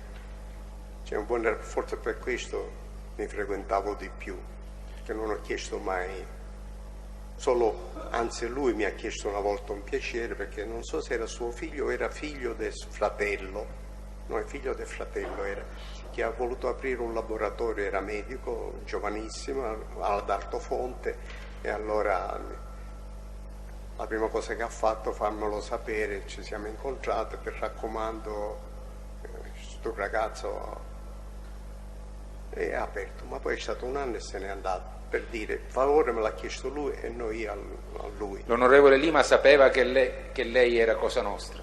Ma a quei tempi il dottore Di Matteo non sapevano nessuno niente chi erano Cosa Nostra e chi non era Cosa Nostra, non esisteva finché non parlava 84 Buscetta che ha specificato Cosa Nostra. Forse l'avevano specificato qualche 70 anni fa, 80 anni fa, quando c'è stato un medico che ne ha parlato, io leggendo carte, e nella polizia avevano chiuso tutto, perché si trova nell'archivio della questura ai tempi, 100 anni fa, non lo so. Lei quando l'ha conosciuto, l'onorevole Lima, che tipo di frequentazione avete avuto? L'onorevole Lima l'ho conosciuto quando era già a Palermo, l'ultimo periodo, che era sindaco, credo era l'ultimo anno, poi è diventato parlamentare, l'ho conosciuto. Non mi ricordo in quale occasione, però l'ho conosciuto. Non so se è stato Nino Salvo o Ignazio Salvo a presentarmi. E siamo? Ma anni 60. Poi ci sono state altre occasioni e non so se una volta ci siamo andati pure con Giovanni Matta, no? Era pure politico, che lui saliva sempre al mio paese ogni volta che c'era votazione, era un democratico cristiano.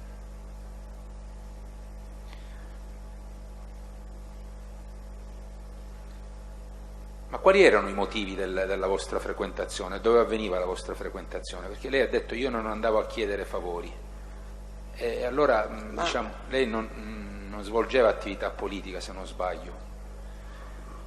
Di che cosa parlavate, di che cosa discutevate? Ma non c'era bisogno di un'attività politica. Io mi ricordo se qualcuno veniva e chiedeva un favore di portare a qualcuno, portare nel senso elettorato, e mi interessavo, però se c'era bisogno di qualcosa poi uno lo disturbava per qualcosa, ma non c'era un'occasione proprio a Lima, visto che era, ma per dire lo disturbavo, dico, devo parlare con suo fratello. Io ho lottato tanto per il mio consigliere di Cosa Nostra, per farlo diventare primario, che era l'ortopedico Andrea Vassallo, va bene?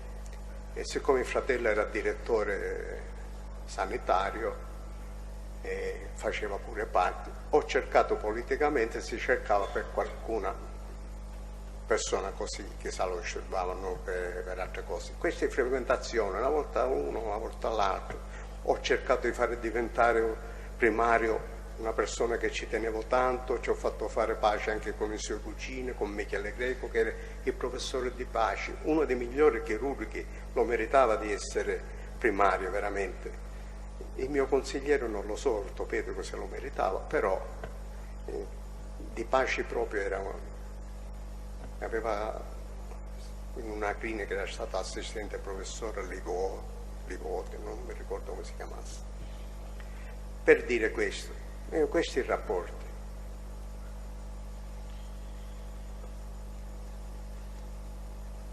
Lei lo ha già accennato, ma vorrei meglio che specificasse se ha avuto rapporti con Gaetano Badalamenti e le faccio anche una domanda ulteriore, con un cugino di Gaetano Badalamenti di nome Nino Badalamenti.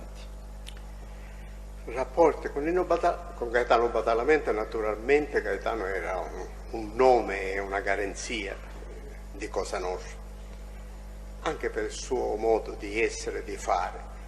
Con Nino Badalamenti siamo diventati amici come due fratelli, anche perché fisicamente mi somigliava, dicevano che sembravamo gemelli, e ci frequentavamo, mangiava a casa mia, io andavo a casa sua, ho visto crescere il bambino che poi l'hanno ucciso, va bene, ancora ragazzino, e aveva una femminuccia, conoscevo la moglie che era di Terrasini,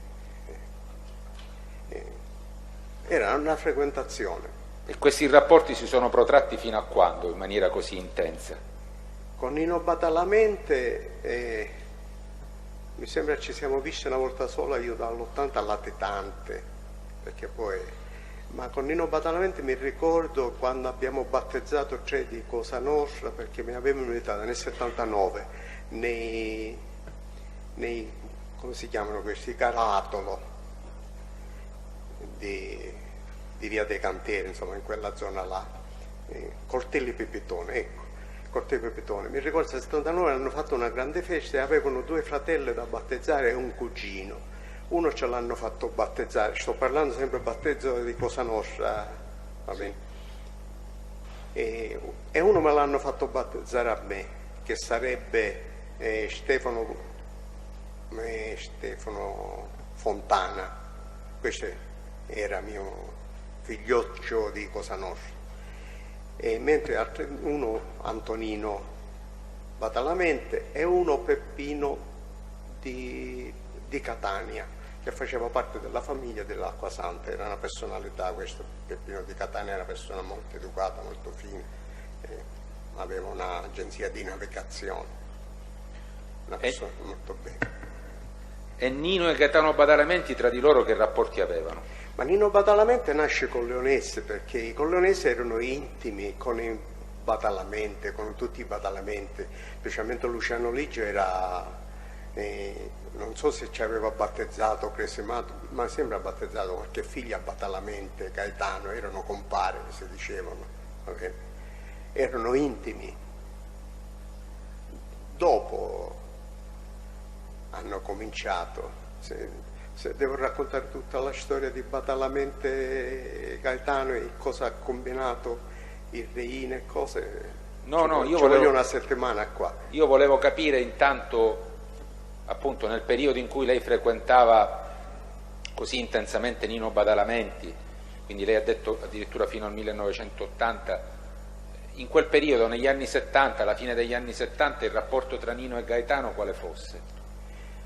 Ma erano bene, e poi loro l'hanno fatto un po' spezzare, va bene, perché ci mettevano sempre calunni contro il suo cugino e contro. Però Nino Badalamenti se ne è accorto troppo tardi chi erano i Corleonesi. Comunque nel 78 venne messo fuori famiglia Gaetano Badalamenti. Mi ricordo bene, nel 78, sì. Fino a quel periodo erano buoni i rapporti tra Nino e Gaetano? No, perché c'era stato già qualche 6 mesi, ma già di prima che cercavano, però come diceva Nino Badalamenti, ci mettono i tragedi, però i battaglia non si toccano, i battaglia, ci dicevano i battaglia significa il soprannome che chiamate a cinesi, i Badalamenti. Lei ha mai parlato con Nino Badalamenti della morte di Giuseppe Impastato? Sì, certo. Rispetto alla notizia della morte, quando e che cosa le venne detto subito? Ma subito dopo, non mi ricordo che tempo era passato, va bene, abbiamo parlato, perché Impastato erano uguali ai Badalamenti a Cinesi, erano tutti gli Impastato, non era solo Impastato, c'erano zii, c'erano cugini, erano tutti di Cosa Nostra. Infatti nella guerra di Cosa Nostra poi mi sembra un padre e figlio hanno ucciso e qualche altro Impastato, ma erano come nominativi. E a Cinese di Cosa Nostra si sapeva Badalamenti, Impastato e Palazzolo.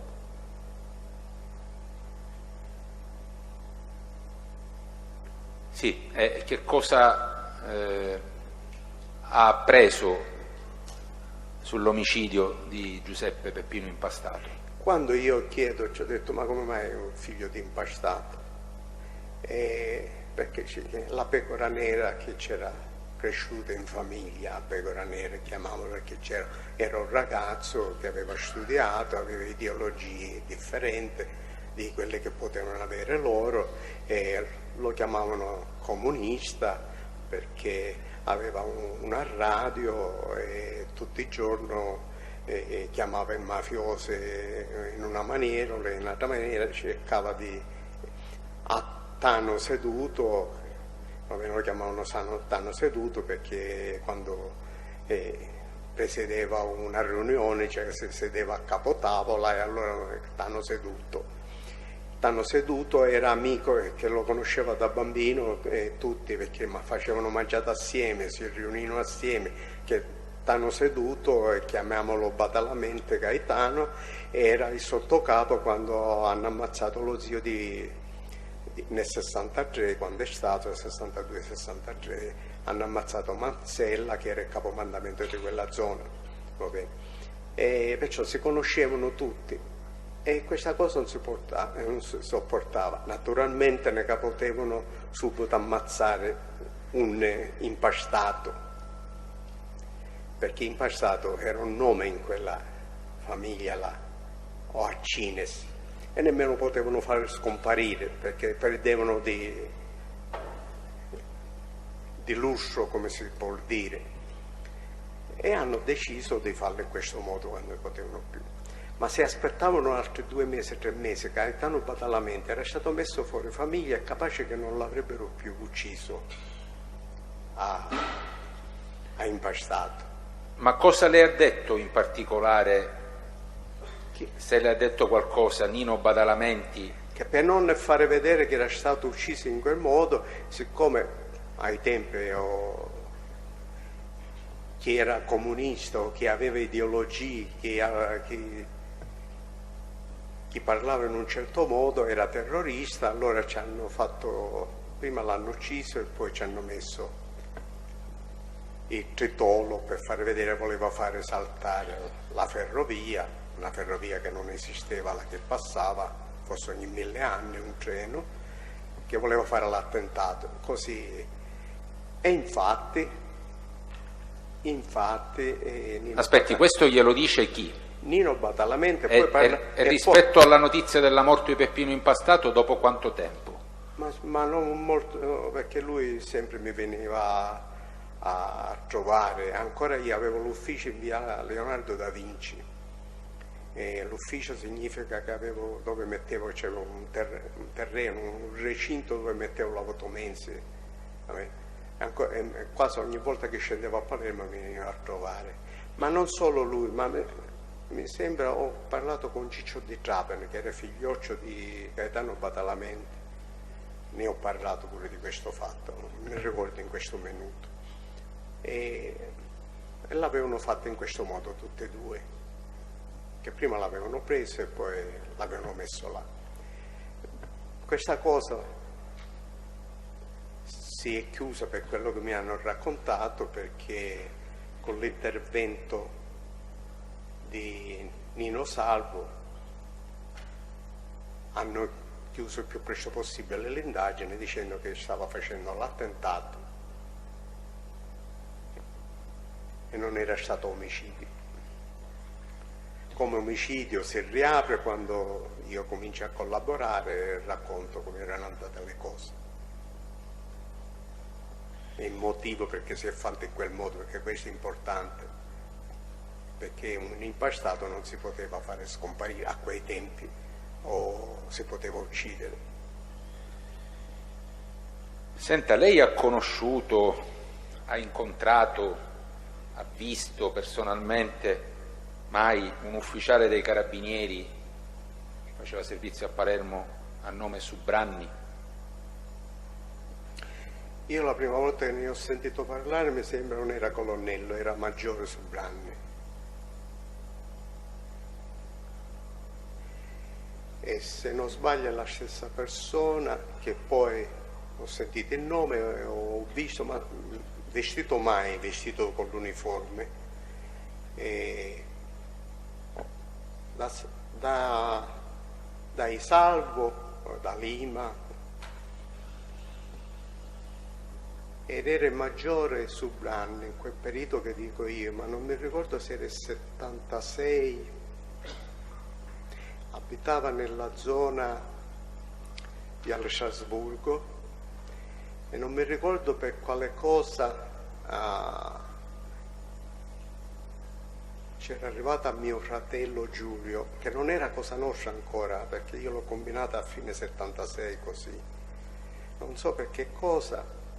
E allora conoscevo un costruttore, non lo so, poi era padrone di casa di questo maggiore, e dice no, ci parlo, vediamo che cosa vogliono, sai, conosco il maggiore Subranni, è una gentilissima persona.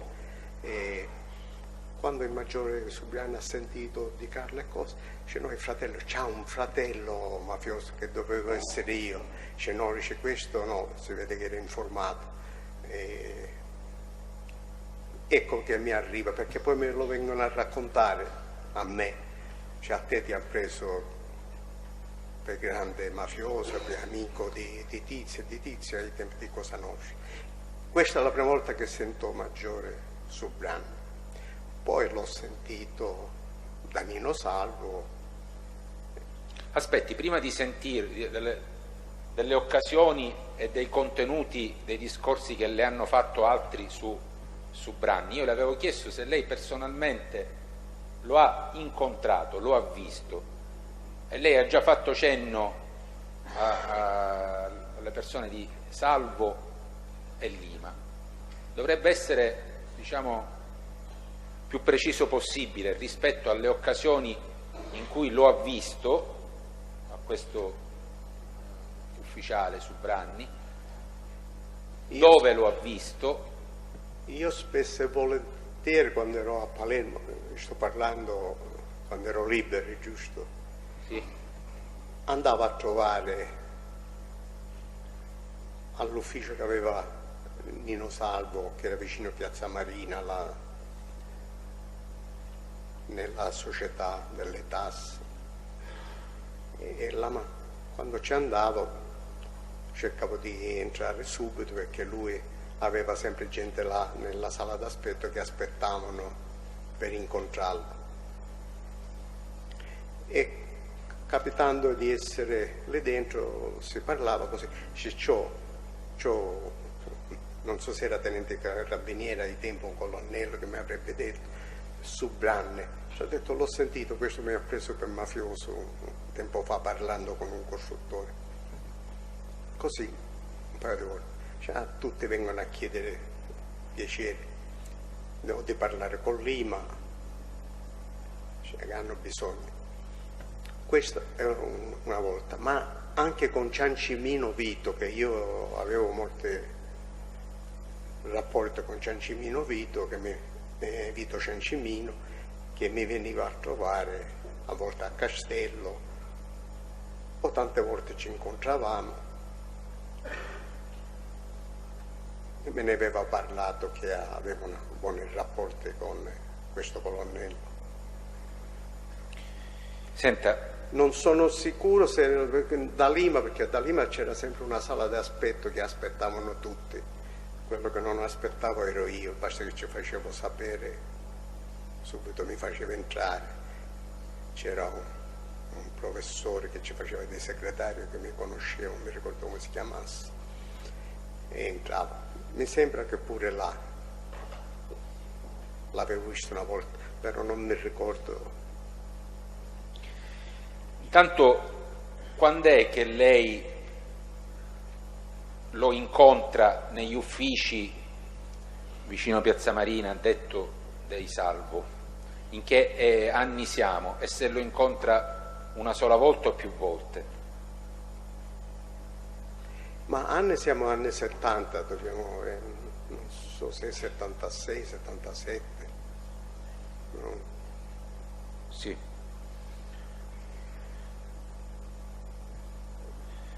E lo ha visto una volta, due volte, tre volte, no, più volte, non so. Se facciamo il conto sono 40 anni, non posso dire. Però è certo di averlo visto? Sì, e me l'ha confermato, ho visto, va bene, me l'ha confermato, perché ora ricordando bene... Gliel'ha confermato chi, scusi? Nino Salvo, che c'era che aspettava.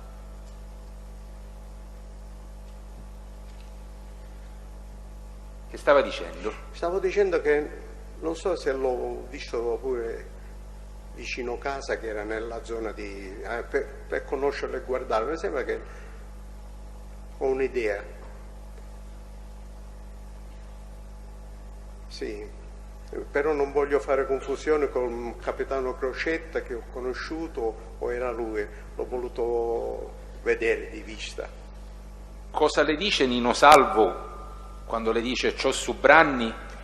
Lei ha detto tutti vengono a chiedere? Sì, tutti a chiedere cortesia, avanzamento, politica, perché poi da Nino Salvo ci andavano di più gente, da Lima di meno, anche perché non lo so se le riceveva tutte, ma Nino Salvo faceva rispondere, perché anche Nino Salvo era quello che le disturbava se aveva bisogno, e vari colonnelli o altri. non era la prima volta che Nino Salvo, perché io e Saro Riccobono siamo andati a Nino Salvo perché Saro Riccobono aveva raccomandato un maresciallo che poi doveva essere trasferito e il maresciallo non voleva essere trasferito perché aveva la moglie a scuola qua e là, e Saro Riccobono è andata a raccomandare il maresciallo per Nino Salvo parlare al colonnello provinciale e cercare di non farlo trasferire, e infatti non era stato trasferito. Questa era cosa nostra dei tempi, va bene, no?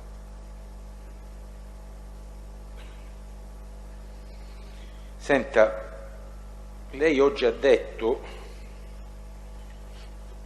che non è sicuro di averlo visto anche in uffici di pertinenza dell'onorevole Lima. Ha detto no. Mi sembra di ricordare, ma non sono sicuro.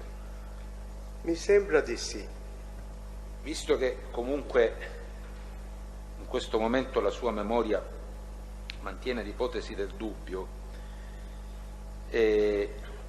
io le ricordo che lei il 12 settembre del 2012 è stato sentito, quindi non moltissimo tempo fa, dalla Procura della Repubblica di Palermo in esito a quanto, tra l'altro, in seguito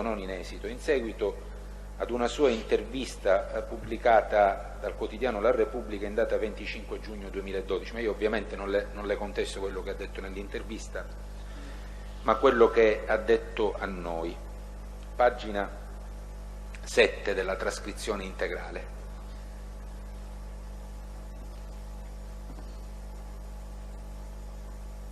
Soltanto, ma questa parte non è contestata ovviamente,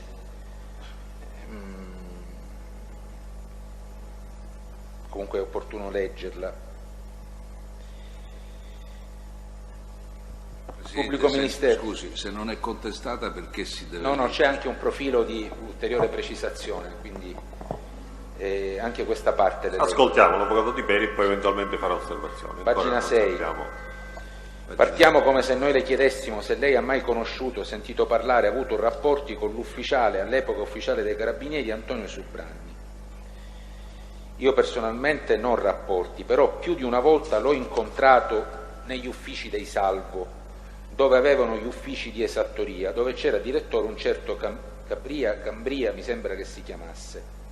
Allora, già in questo verbale lei ha detto, esprimendosi con certezza, l'ho visto più di una volta. Sì. E poi, aspetti, così poi ci dirà quello che ricorda ora. Il Pubblico Ministero chiedeva subito dopo: dobbiamo contestualizzare nel tempo più precisamente questi episodi, se ci vuole dire quante volte ciò può essere avvenuto, e lei ha riferito. E allora, datarlo nel tempo, penso che era 77-78, sono passati molto tempo, è giusto, non è che posso essere più preciso in quel periodo. E poi ha detto, signor Di Carlo, ma non l'ho incontrato solo là, l'ho incontrato anche vicino via Mariano Stabile, in quei paraggi, non mi ricordo più il punto, l'ufficio di Lima. Io, Salvo Lima, io c'ero amico e tante volte ci passavo a salutarlo, eccetera, eccetera. Come i Salvo che erano Cosa Nostra, ormai risaputo, Lima non era Cosa Nostra, eccetera, eccetera. Quindi il profilo della contestazione, diciamo, è duplice, del richiamo alla sua memoria. Uno, lei ha detto che negli uffici dei Salvo lo ha visto, di Nino Salvo, no, dei Salvo, di Nino Salvo lo ha visto più di una volta, e poi in questo verbale ricordava con certezza e senza margini di dubbio di averlo visto anche presso un ufficio di Lima nei pressi di via Mariano Stabile. Cosa ci può dire?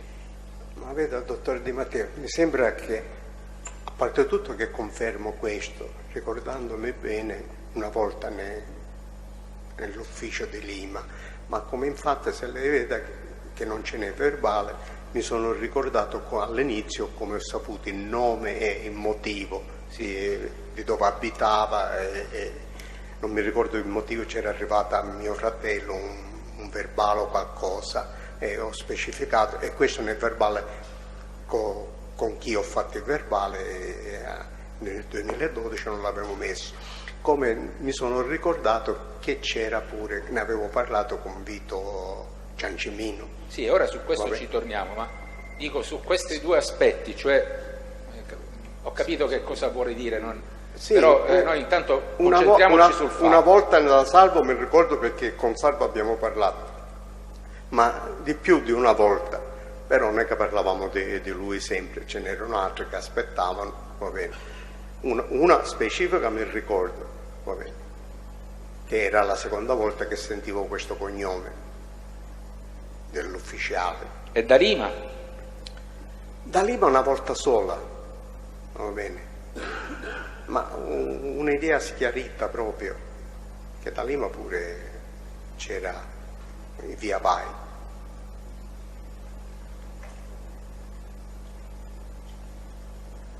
Senta, e invece questa cosa che ha ricordato oggi di Ciancimino, io poi le chiederò dei suoi rapporti di Ciancimino, i rapporti di Ciancimino con altri mafiosi, però intanto volevo chiederle questa notizia, questo episodio, volevo che lei chiarisse questo episodio a cui ho fatto cenno ora, in che termini, quando e in che occasione Ciancimino le parla di Subbragni?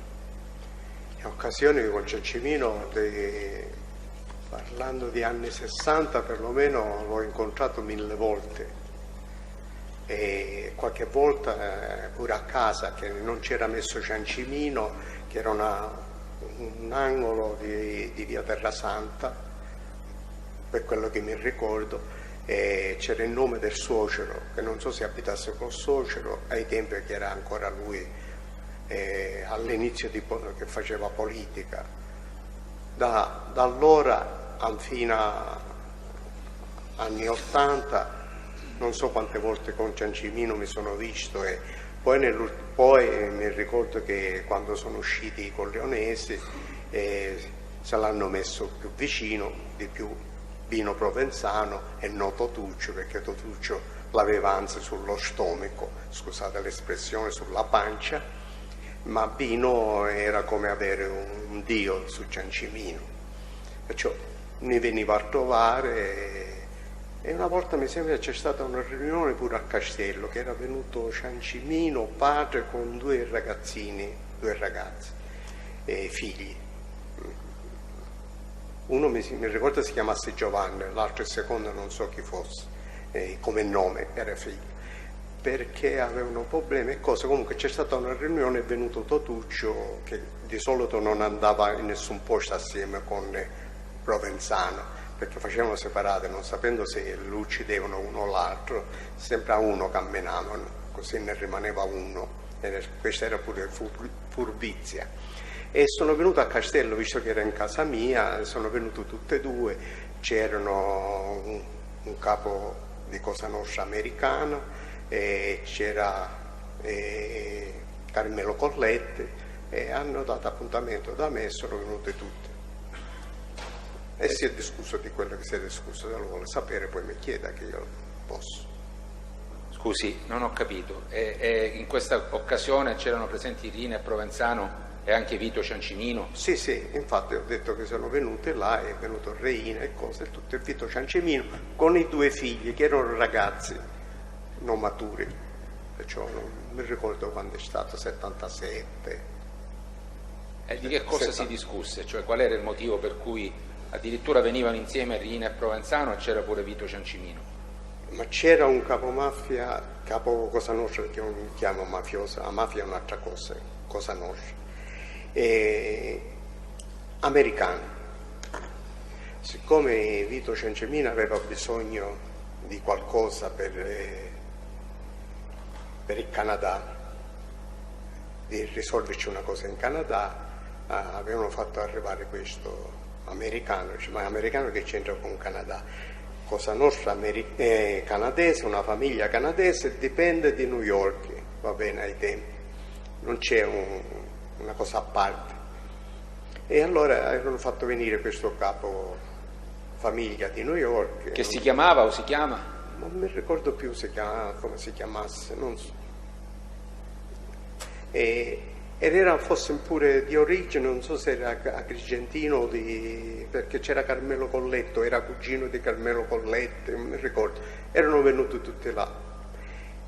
E si è discusso questa cosa e i ragazzi si sono messi a girare il castello, i locali, tutto, e noi ci siamo seduti nella villa per parlare di tutta questa situazione. E chi eravate a discutere di questa? Io Provenzano, Totuccio Reina, Carmelo Collette e questo americano, e sia Vito Ciancimino.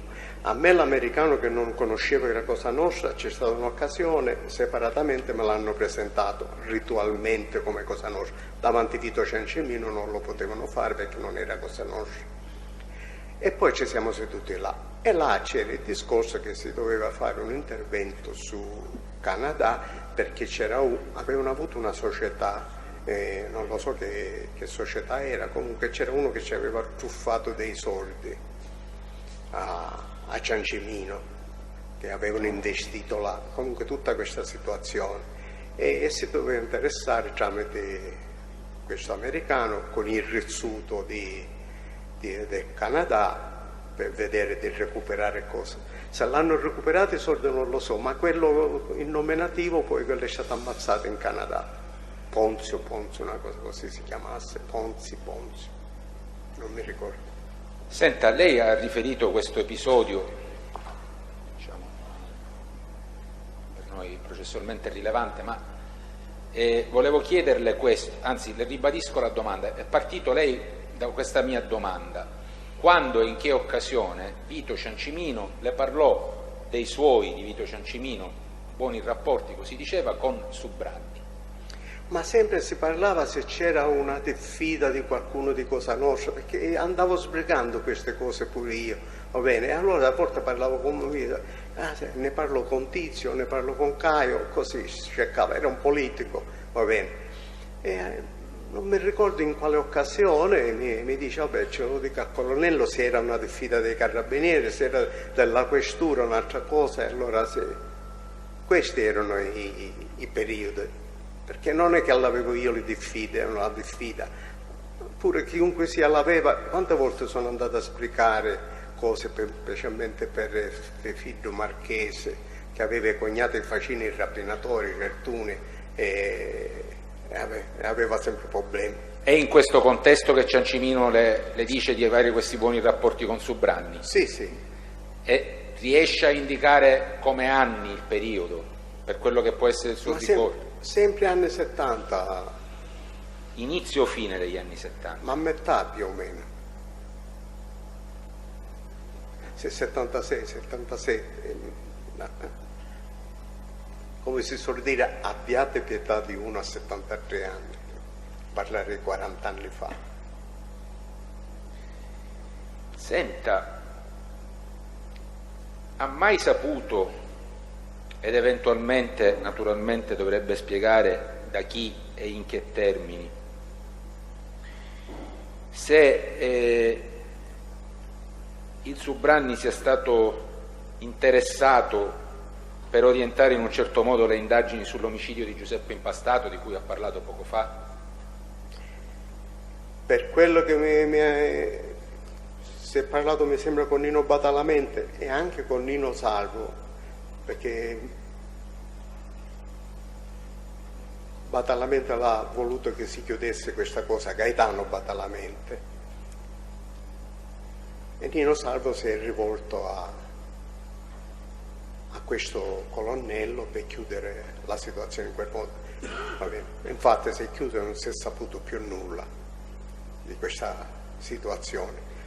La conferma me la dà, mi sembra, Nino Salvo e anche Nino Badalamenti.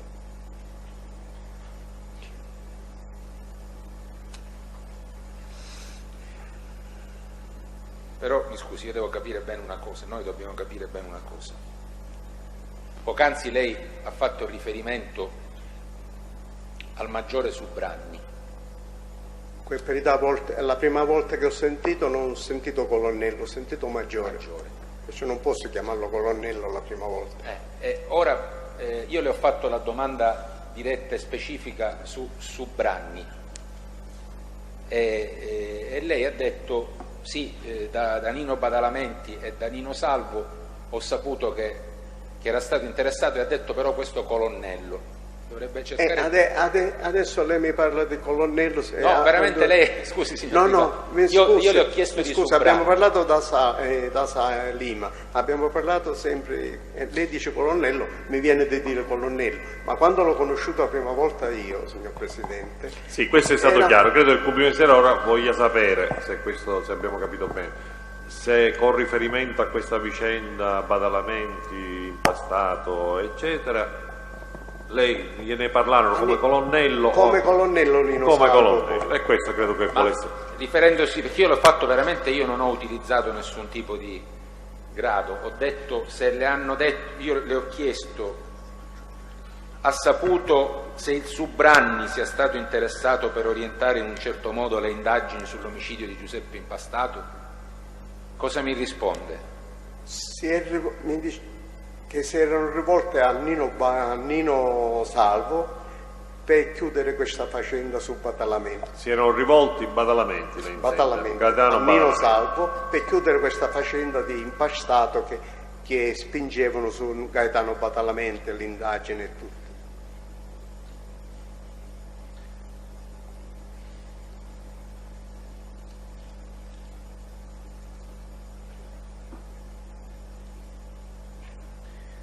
E dell'esito di questo interessamento lei ha parlato con Nino Badalamenti o con altri? Non è che è una cosa, una volta uno ne parla e parlare con altri no, sono cose delicate, si sapeva cos'era la situazione, ma poi non ho parlato più di Gaetano Badalamenti, a parte che poi è successo quello che è successo, che Rina è riuscito a mettere fuori famiglia, e so tutti i motivi da dove si parte, fuori famiglia Gaetano Badalamenti, va bene. Con Nino, visto che io avevo chiesto cosa era successo, perché Impastati conoscevo tutti, e quando si parlava di Impastato erano gli Impastato, e ci ho detto: che è successo a questo ragazzo? Dice: ma l'abbiamo dovuto fare perché era nata una pecora nera dentro la famiglia, i suoi erano dispiaciuti, va bene, di quello che era la cosa, non si poteva fare differente perché era un pericolo anche per i suoi familiari stessi, e si è fatto in questo modo. Questo è. Come lei nel verbale del 12 settembre 2012 e a un certo punto, pagina 23,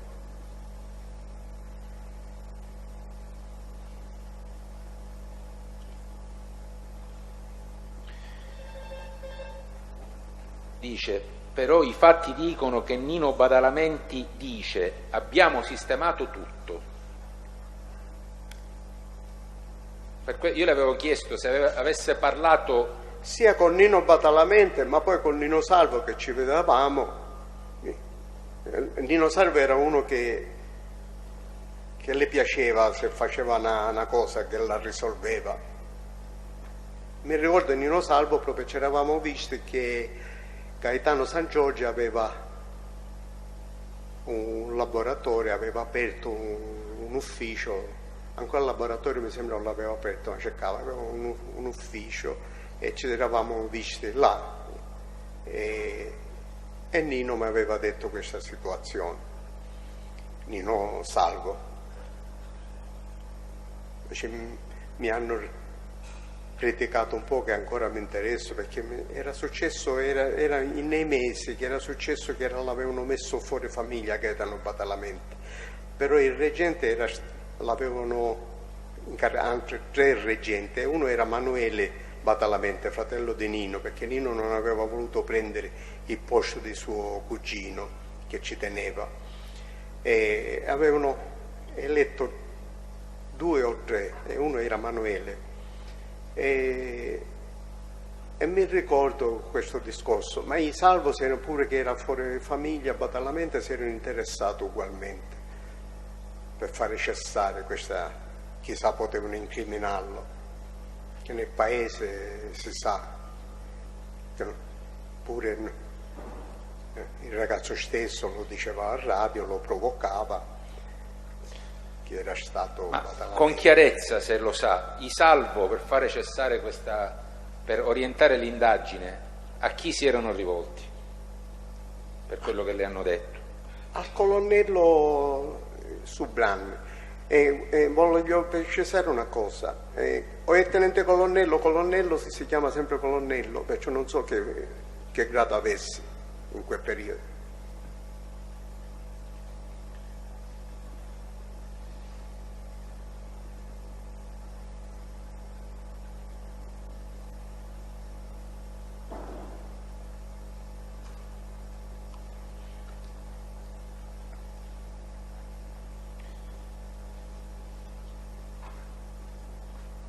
Senta,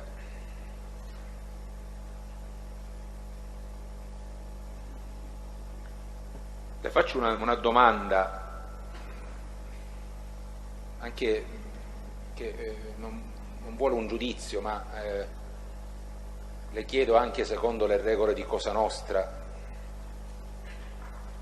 eventualmente di poter dare una risposta a questa domanda.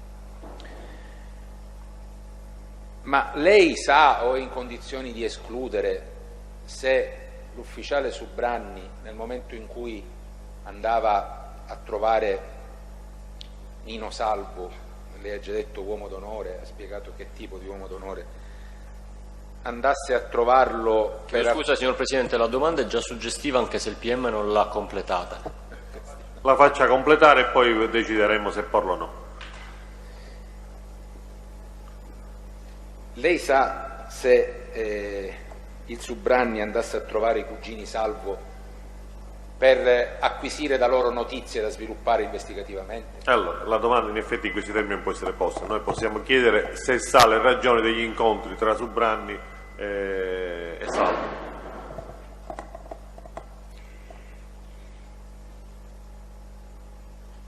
Che Salvo le disse per quale ragione... Non specificamente, ma a volte si parlava, tutte vengono a raccomandarsi, chi deve avanzamenti gradi o parlare a Roma e vedere. Ma lei non lo sa comunque, non le fu detto. No. Andiamo avanti allora, pubblico ministero.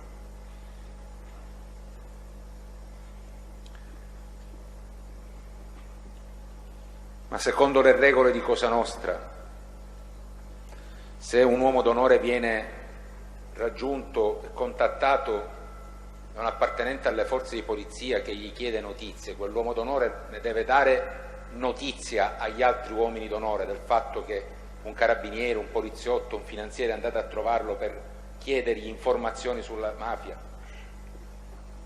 Allora, anche qui devo dire che la domanda è un po'... Io posso rispondere però... No, rispondo nel senso sui rapporti di uomini d'onore con militari, in questo caso carabinieri, ma comunque appartenenti alle forze dell'ordine in generale. Non mi ricordo mai personalmente che io a volte capitava avere a che fare, va bene, di uno venire a chiedere notizie su Cosa Nostra perché va a morire, come chiedere, almeno quello non è informatore di solito in Cosa Nostra, non ce n'è.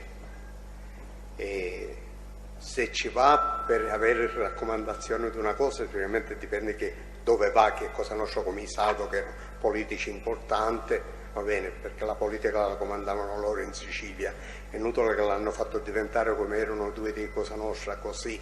I Salvo l'ho conosciuti bene e la politica la guidavano loro in Sicilia, erano ricchi, erano potente, poi alle spalle avevano Cosa Nostra, erano più potenti ancora. Vanno a chiedere favore questo, ma non di andare a domandare, perché il poliziotto, a livello di vicequestore o carabiniere ufficiale, per avanzamento si sa che è sempre la politica, che è Roma, per farla avanzare, o il comando generale, va bene, vanno per questo, ma non per informazioni. A parte tutto, ai tempi nessuno poteva chiedere se era un'informazione o meno, perché nessuno sapeva com'era Cosa Nostra, pensavano mafias, si arteggia o ha un potere, e pensavano mafia, ma nessuno ancora negli anni 70 sapevano di Cosa Nostra, come era combinata, e Buscetta l'ha portato prima, perché quel Vitale che l'aveva detto negli anni 70, negli 73 l'hanno preso per folle e hanno chiuso la situazione. Senta, torniamo un attimo a quella persona a cui ha fatto ampio cenno nella prima parte del suo esame, cioè il colonnello Santovito. Lei ha già detto di averlo frequentato anche più volte, anche in occasioni conviviali, anche nel periodo in cui lei, signor Di Carlo, era latitante a Roma, conferma? Sì.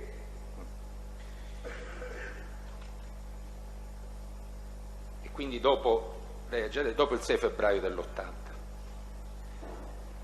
E lei in quel periodo e in quella città ha mai pensato a un certo punto, in una certa data, di costituirsi alle forze dell'ordine e quindi, diciamo, porre fine così alla sua latitanza? No, vabbè, assolutamente. Solo ho scherzato una volta con un amico mio che ci ho detto, dai, io ho avuto sempre l'abitudine di essere scherzoso, allegro. Eravamo andati a mangiare, eravamo assieme, ci ho detto niente, mi sono stanco di stare alla macchia, di solito alla macchia si diceva così, ma io veramente stavo in tutte le migliori città di Europa, una volta andavo a Parigi, una volta andavo a Londra o a Roma, e allora ci faccio, però uno come me, scherzando, dove si può presentare? Direttamente in ministero, perché avevo un'amicizia dentro il ministero, un grosso prefetto, e siamo andati a fermare là. Quello mi guardava e dice: ma che dice, vero?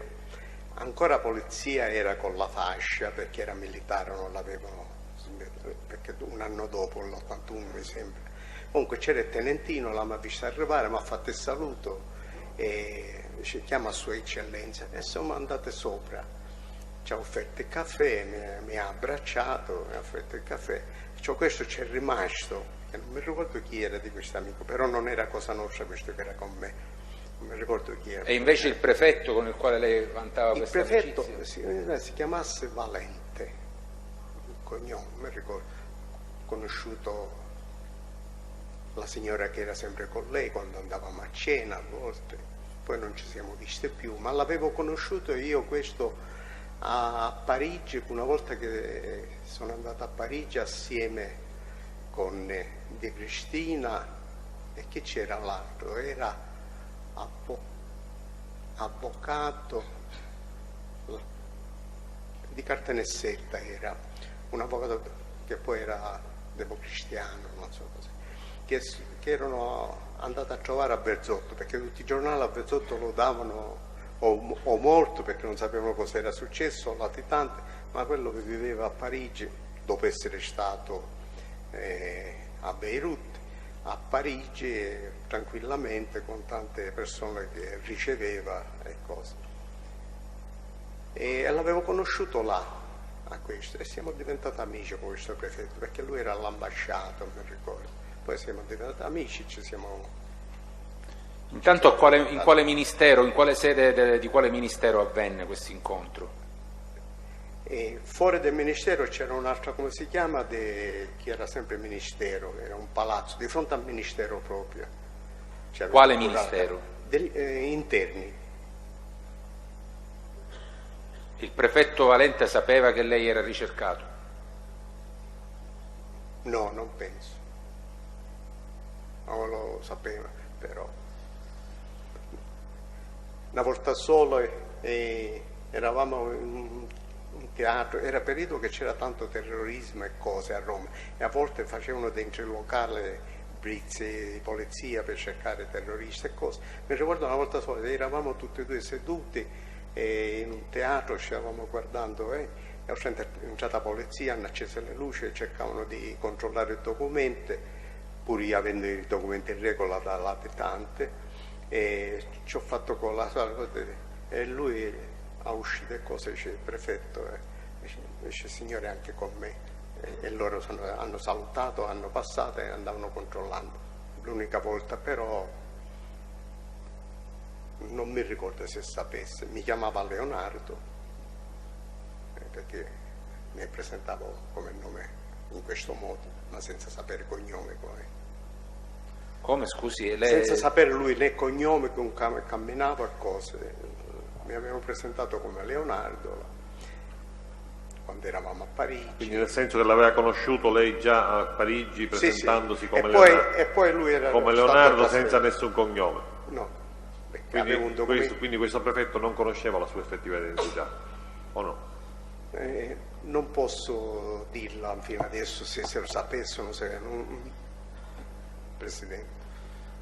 E il colonnello Santovito la conosceva la sua effettiva identità di Franco Di Carlo? Quello mi conosceva da una vita.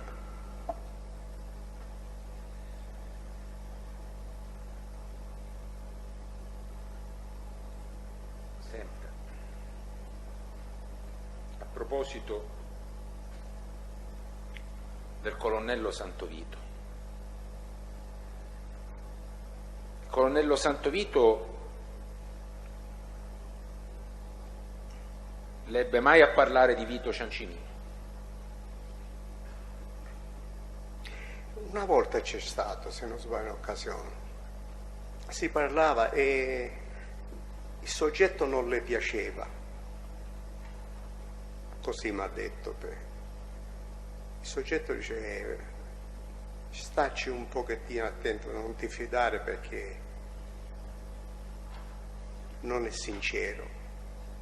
Io non potevo dire perché io ero io e Santovito era Santovito, perché mai mi è sfuggita una parola a che cosa appartenevo io. Fino il 13 giugno del 1996, quando ho pensato di collaborare, mai una parola mi è uscita su Cosa Nostra, o chi ero o chi non ero, cosa erano le famiglie, mai. Perciò Santovito non mi poteva dire, solo sapeva lui aveva gente che stava facendo controllare Santovito, stava facendo controllare a livello politico, perché io in questa gente ho sentito parlare sempre di politica, movimenti politici, di sapere mai a livello di latitanti o di problemi, che ne so, delinquenziali nei discorsi di Santovito e qualcuno dei suoi. Seppe mai da Santovito se avesse messo qualcuno dei suoi, diciamo, vicino a Vito Ciancimino? Vicino, non so quanto vicino, che lo faceva controllare per sapere come andava la politica regionale, perché anche per quello mi ha detto, dice, ogni tanto esce dalle gangher, come si suol dire. Ciancimino questo lo conoscevo io quando mi veniva a trovare a Castelli.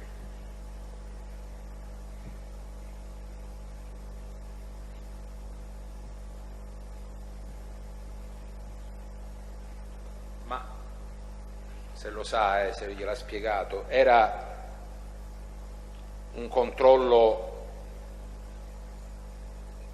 di nascosto, nel senso che questa persona controllava Vito Ciancimino o gli aveva messo qualcuno che gli stava accanto, che gli parlava, che lo contattava, lo frequentava?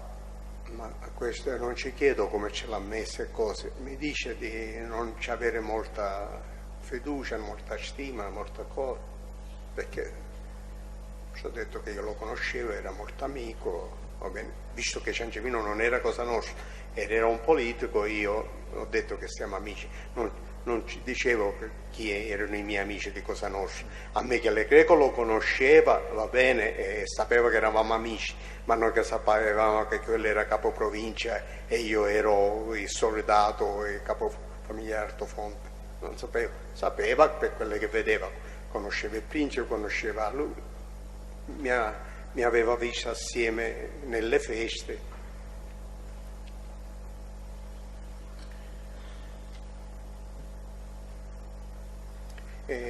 signor Presidente, ho bisogno di andare. Che vuol dire? Allora, un attimo, perché ha bisogno di interrompere per qualche minuto.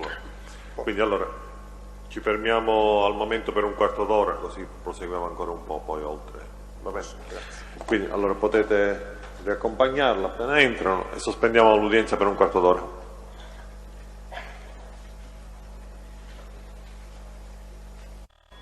La Corte.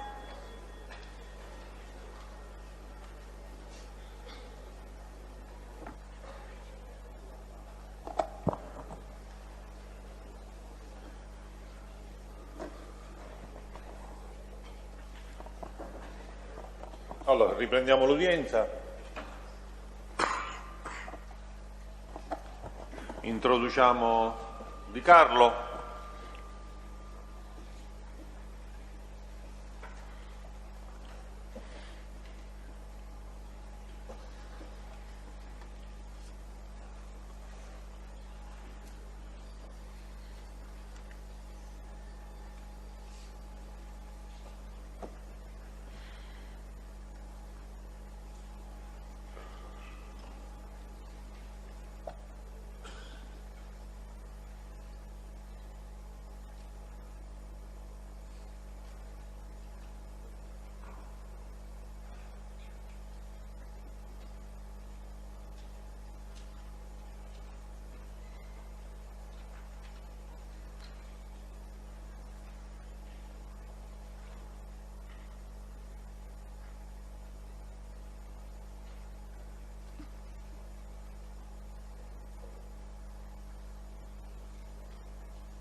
Possiamo riprendere allora, signor Di Carlo?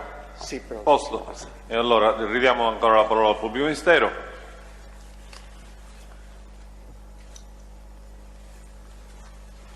Signor Di Carlo, parto con una domanda che a sua volta prende spunto da una frase che ha detto poc'anzi lei circa il rapporto tra Bernardo Provenzano e Vito Ciancimino. Mi pare che abbia, utilizzando una espressione colorita, detto per Bernardo Provenzano Vito Ciancimino era come un dio, qualcosa del genere comunque ha detto. Sì. Cioè, ci spiega, nello spiegarci questa sua espressione, ciò che sa sui rapporti tra Provenzano e Vito Ciancimino? Allora, il carattere di Bino Provenzano, noi lo chiamavamo Bino, non Bernardo, Bino Provenzano. Dopo che sono rientrati dal processo di Bari, ma mi sembra Bino Provenzano era latitante, non mi ricordo, solo Totuccio è rientrato, Totuccio Riina. C'erano le famiglie in tante parti della provincia di Palermo, c'erano paesi che si erano sciolte le famiglie, venivano della guerra di mafia del 62-63, si cercavano di riorganizzare e mettere a posto alcuni settori di Cosa Nostra. Bino Provenzano si è creato lui stesso questo compito e andava girando sempre. Bino Provenzano nei primi anni 70 si avvicina a Ciancimino, visto che era corleonese, di cui era geometra e lui lo chiamava ingegnere, per lui era sempre un ingegnere. lo esaltava di qualsiasi cosa, ma Vito Cencemino era un politico soprattutto.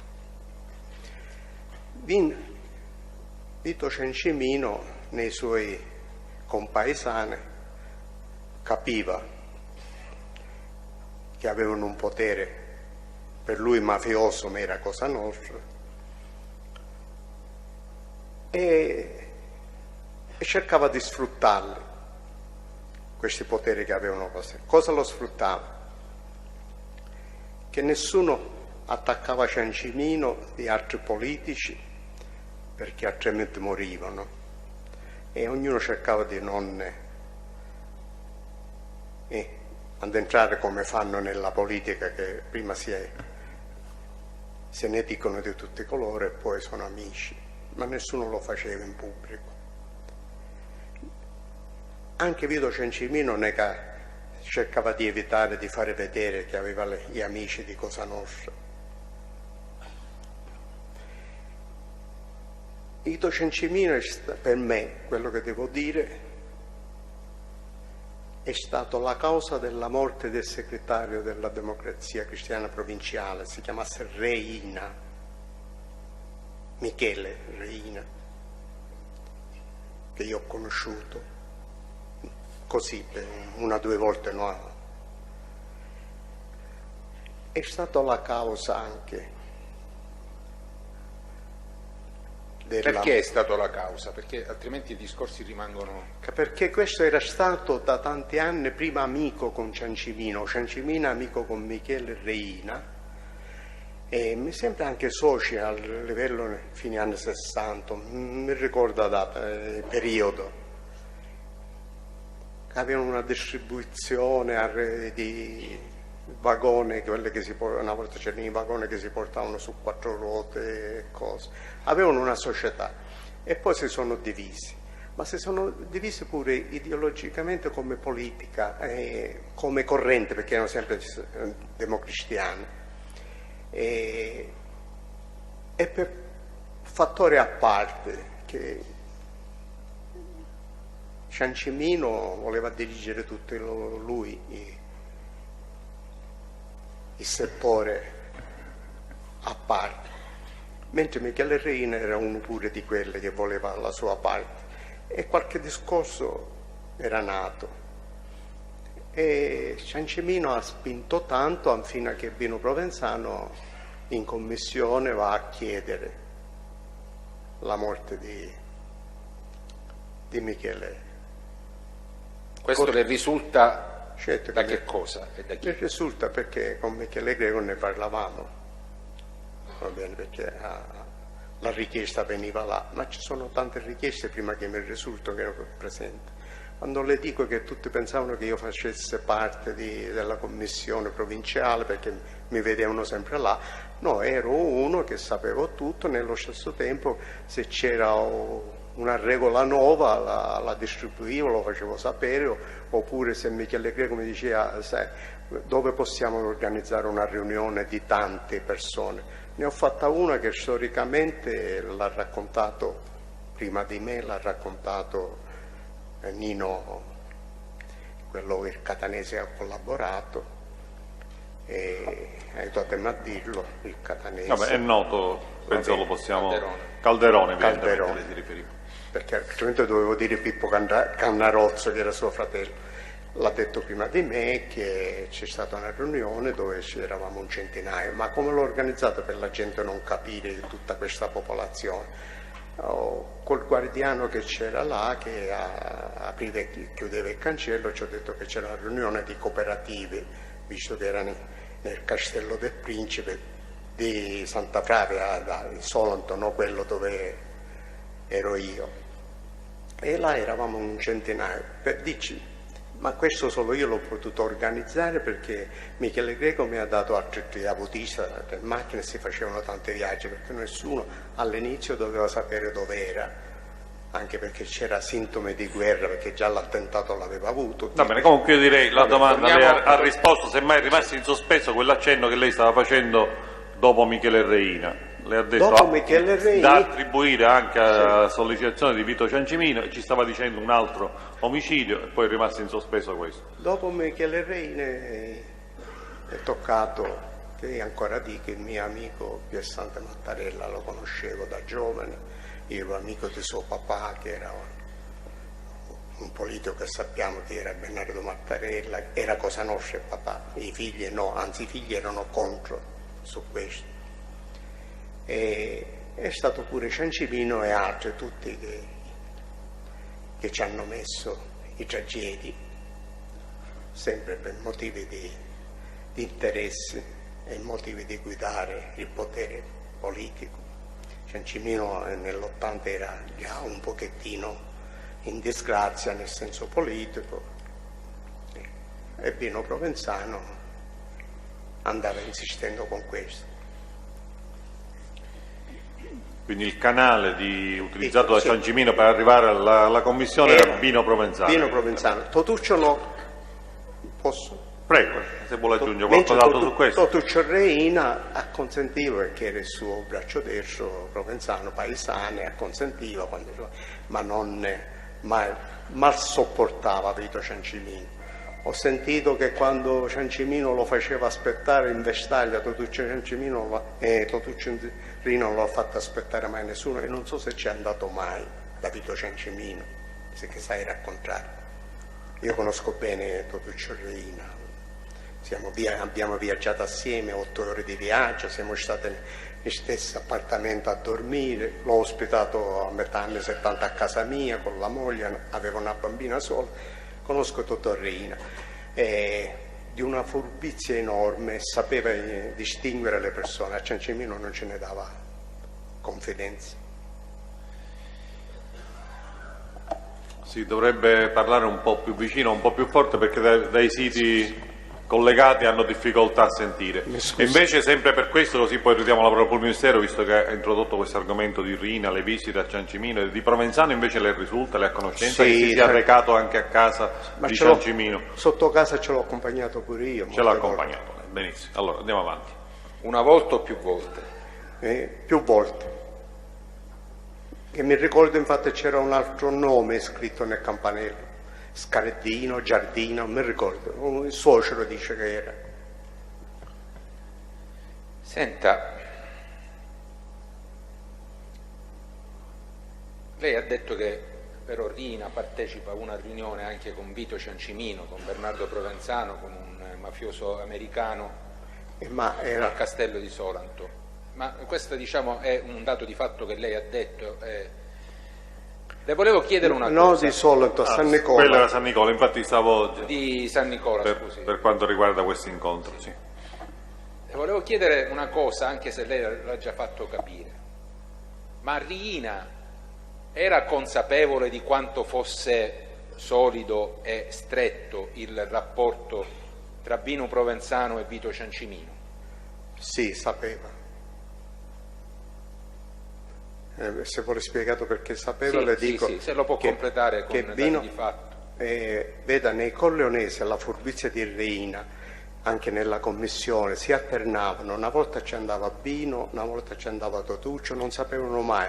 Allora si sono fatti autorizzare nella commissione che l'uno o l'altro valevano uguale, perché così chissà non potevano sapere chi ci andava, chissà l'aspettassero se ci va Totuccio o ci va Bino Provenzano, perché siccome seminava bene, chiamiamolo bene, Totuccio Reina, sapevano che poteva essere ammazzato e i Corleonesi sono stati sempre furbi. E allora ha fatto questo. Chiunque sia vedeva Bino, era uguale di Reina, però Bino sapeva che il capo suo era Reina e qualsiasi cosa faceva in tutto, chi girava dove andava, lo riportava a Reina. Quindi per sua conoscenza diretta, sì. Per completare questa risposta, lei nelle occasioni in cui è stato presente a riunione della commissione provinciale, credo che parliamo di questa, ci sono state occasioni in cui era presente Provenzano e non Rina, sì. Quindi riunione della commissione provinciale. In maggioranza quella provinciale. In maggioranza era Reina, di tante volte, perché quasi una volta ogni 15 giorni si faceva, ma di più di 2 o 3 volte Provenzano. Ha visto Provenzano. In particolare all'inizio. All'inizio in che anni siamo? Ecco, perché la commissione è nata nel 74, a fine del 76 così, Provenzano di più. Poi Reina ha cominciato a spandere come mandamenti, come corrente chiamiamo, corleonese, perché si sono fatti in quel periodo tanti mandamenti, si sono costituiti e Reina ha cominciato ad avere maggioranza. Quindi allora, queste presenze di Provenzano risalgono agli anni 70, prima 75-76. Prego, pubblico ministero.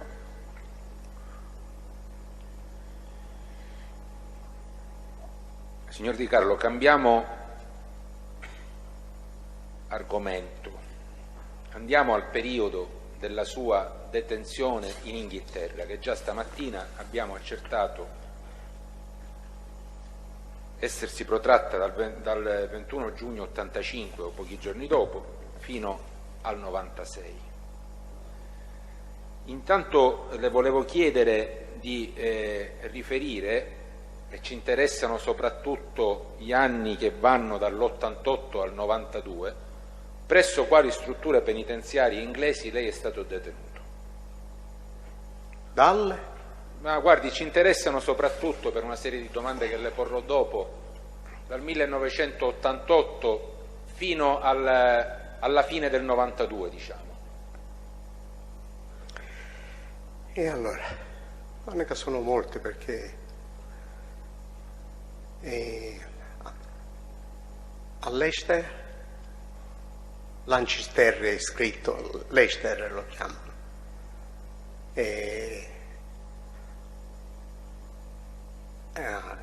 New Yorkshire, che è Fussaton, è il paesino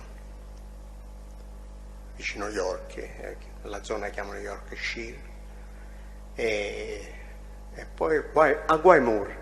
Guaymore sarebbe un paesino, Masci, Marzo lo chiamano in italiano, Masci, c'è un paesino e il penitenziario chiamano Guaymore, mi sembra.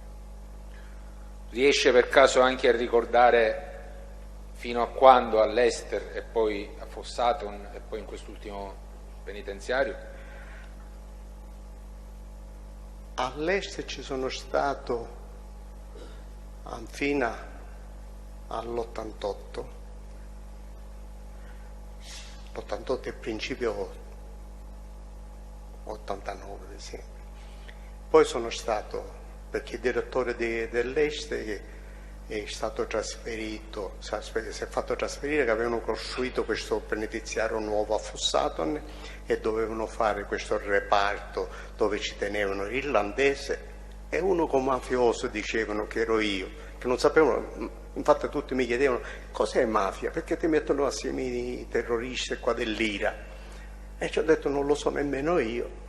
L'unico mafioso che per loro che avevano, mi hanno messo assieme a questo, ma sono stato fortunato perché erano le uniche persone un pochettino più alletterate, irlandesi, e avevamo più spazio degli altri, avevamo tutti cosa potevamo avere.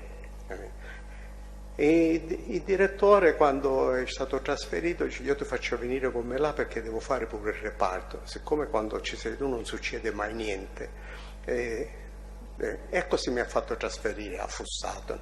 A Fussaton non c'era ancora questo reparto, non c'erano gli uffici, era l'ufficio per le visite, chiamiamo visite, e ho fatto fare le 2 sale che mi potevano servire anche per le visite, essere più comodi. Infatti si mangiava là, si poteva televisione, chi aveva bambine si potevano avere giocattoli, giorni interi, liberi. Quando si realizza il suo trasferimento a Fossaton e dove era detenuto lei nel periodo in cui in Sicilia tra il maggio e il luglio del 92 si sono verificate le stragi di Capaci e Via D'Amelio? 92 era a Fussaton. Lo colloco perché Fussaton, perché poi ho avuto una visita di magistrato, a parte che avevo altre visite, di un magistrato veramente di Roma, De Leo, una cosa così si chiamasse, mi sembra, con un poliziotto, e che mi erano venuti a parlare. Ne ho avuto di più di una, perché era successo che qualcuno mi aveva accusato che potevo essere io di Calvi e cose, e in quel periodo ne sono spuntate tante. Ne sono spuntate americane, ne sono spuntate tutte. Mi ricordo pure investigatori della famiglia Calve private che mi volevano parlare per vedere la situazione. Comunque ora ci arriviamo. C'è stato un traffico. Ora ci arriviamo. Io ricevevo a tutte, tanto non è che mi scomponevo. Ci arriviamo. Risponda a questa domanda. Durante tutto il periodo della sua detenzione in Inghilterra, lei ha avuto la possibilità di contatti anche telefonici, eventualmente diretti, con altri uomini d'onore siciliani? Sì. In che modo? Se ciò è avvenuto una volta o era... Non con molti, mi scusi dottore. Prego. Ecco, dica con chi innanzitutto, e poi con i miei fratelli, con un cognato di mio fratello, quando mio fratello poi, non mi ricordo se era stato arrestato, con mio cugino Nino Gioia che era uscito nell'88, quello che parlavamo stamattina, e da loro facevo qualche telefonata anche di condoglianze, perché mi ricordo c'era morta la mamma a Di Matteo, e che i miei soldati mi hanno informato che c'era morta là, ho fatto una telefonata. Allora, distingo innanzitutto, io direi, di questi chi ha incontrato personalmente in occasione di visite che hanno fatto in carcere? In carcere nessuno di questi. Suo fratello nemmeno? No. E allora, quindi tutti contatti telefonici? Sì. Contatti telefonici, poi altre persone? Altre persone, se dovevo mandare a dire, questo cognato di mio fratello, Giovanni Caffì, che era della famiglia di Altofonte, ma non era di Altofonte, era Villa Grazia. Ma se dovevo mandare a dire qualcosa a altri, usavo a loro, a mio cugino, poi quando è uscito. Ma queste telefonate sostanzialmente erano, sia quando lei le riceveva sia quando lei le faceva, erano autorizzate, o comunque di fatto lei aveva la possibilità di utilizzare liberamente i telefoni? C'era un telefono anche per gli altri compagni di sventura, diciamo, di carcere, che non eravamo tanti, il massimo non superava 10 persone. Ma poi lavorando dentro l'ufficio, che andava nell'ufficio, diciamo, amministrativo, stampavo a volte i domandini, ci sono queste prestampate per capirci un po' che altri detenuti. C'era il telefono che io potevo usare, non mi dicevano niente perché c'erano i rapporti benissimo, ma c'era quello pubblico, chiamava, che c'era il contatore e si pagava quanto spendevo. Oppure per non spendere io, sapevano che dall'Italia mi chiamava l'avvocato,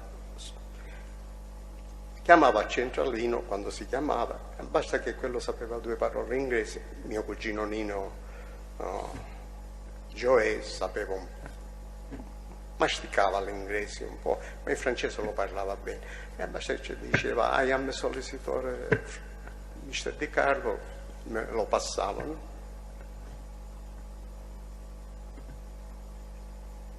Quindi Nino Gioè l'ha chiamata anche spacciandosi, tra virgolette, per un suo avvocato? Sì. Io a quei tempi avevo l'avvocato monaco, che lì non lo chiamavo io, non c'era bisogno che chiamavano loro. Ma senta, 2 cose su queste telefonate. Innanzitutto, queste telefonate erano registrate? No. Un'altra cosa, lei sa se ha avuto conoscenza di un'inchiesta poi ministeriale del governo britannico sull'utilizzo, diciamo, libero dei telefoni a Fossaton o in altri penitenziari dove lei è stato detenuto. L'inchiesta è stata a Guaymore, perché come succede l'inchiesta? Che poi gli irlandesi si sono armati e sono scappati, e l'unico che non sono scappato sono stato io, perché ci ho detto che non avevo motivo, se io quando vado in Italia me la vedo io, scappare, o specialmente erano armate. Signore miei, sono qua che ho fatto 10 anni, non vado a prendere un altro reato, e poi come educazione di Cosa Nostra è difficile che si ammazza per scappare dal carcere, o quello terroristi hanno un'altra idea. Se mi aprono la porta io esco. E è nata un'inchiesta perché tutto questo benessere, perché veramente c'era un benessere lì dentro, con i suoi soldi uno si può comprare, arrivava a mangiare che si voleva e tutto. Me ne mandavano pranzi interi anche per tutti, cucinavo, a volte cucinavo per le guardie, per tutto, perché eravamo in piccolo, era come una famiglia. E hanno fatto poi l'inchiesta che ognuno di là telefonava, io magari telefonavo in Italia o cercavo di pagare qualcosa, c'è chi telefonava in America, chi telefonava in Irlanda, tutti questi, e c'era, mi sembra, non so se era 1 milione di sterline di debiti che poi l'amministratore ha pagato, ma se non era per questo non sarebbe mai uscita fuori questa situazione. Senta, ma quando vi sentivate, in particolare con Antonino Gioè, capitava che si faceva cenno anche a vicende di mafia? Non so se Gioè la aggiornava in qualche modo. Gioè, la prima cosa che ci ho detto io, conoscendo l'ambiente di Cosa Nostra e conoscendo i Bagarelli, conoscendo Giovanni Brusca, di non dire niente completamente, ci ho detto, anzi parla chi sa male di me, come facevo io ascoltando Reina. Reina aveva l'abitudine di parlare male di Provenzano, qualcuno che ci cadeva pensando poi capace che moriva, mentre io difendevo sempre, ci facevo: Totucci, non dimenticare che è un corleonese, Totù, Vino, vabbè, possiamo dire che è così, però perché hanno questa abitudine. Allora io ho un'esperienza del genere di 20 anni di praticarla. Lei non mi ha chiesto quando ho conosciuto Vino Provenzano, se poi me lo vuole chiedere. Lo può dire anche ora. No, visto che non so.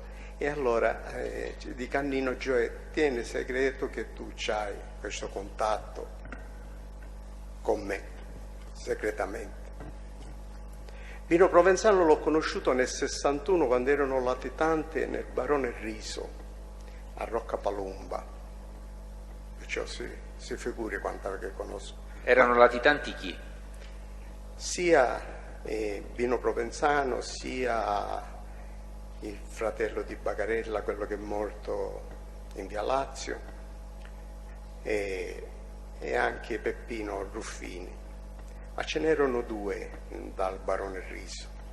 Io a quei tempi avevo la società col Principe, avevamo un camion che raccoglieva il latte da tutti i feudi di là, e poi avevamo un caseificio a Palermo. Già eravamo giovanissimi e cercavamo di commerciare, il Principe non aveva bisogno, va bene, di fare questo, però cercavamo già di essere indipendenti delle proprie famiglie, e l'ho conosciuto là e poi l'ho conosciuto come Cosa Nostra.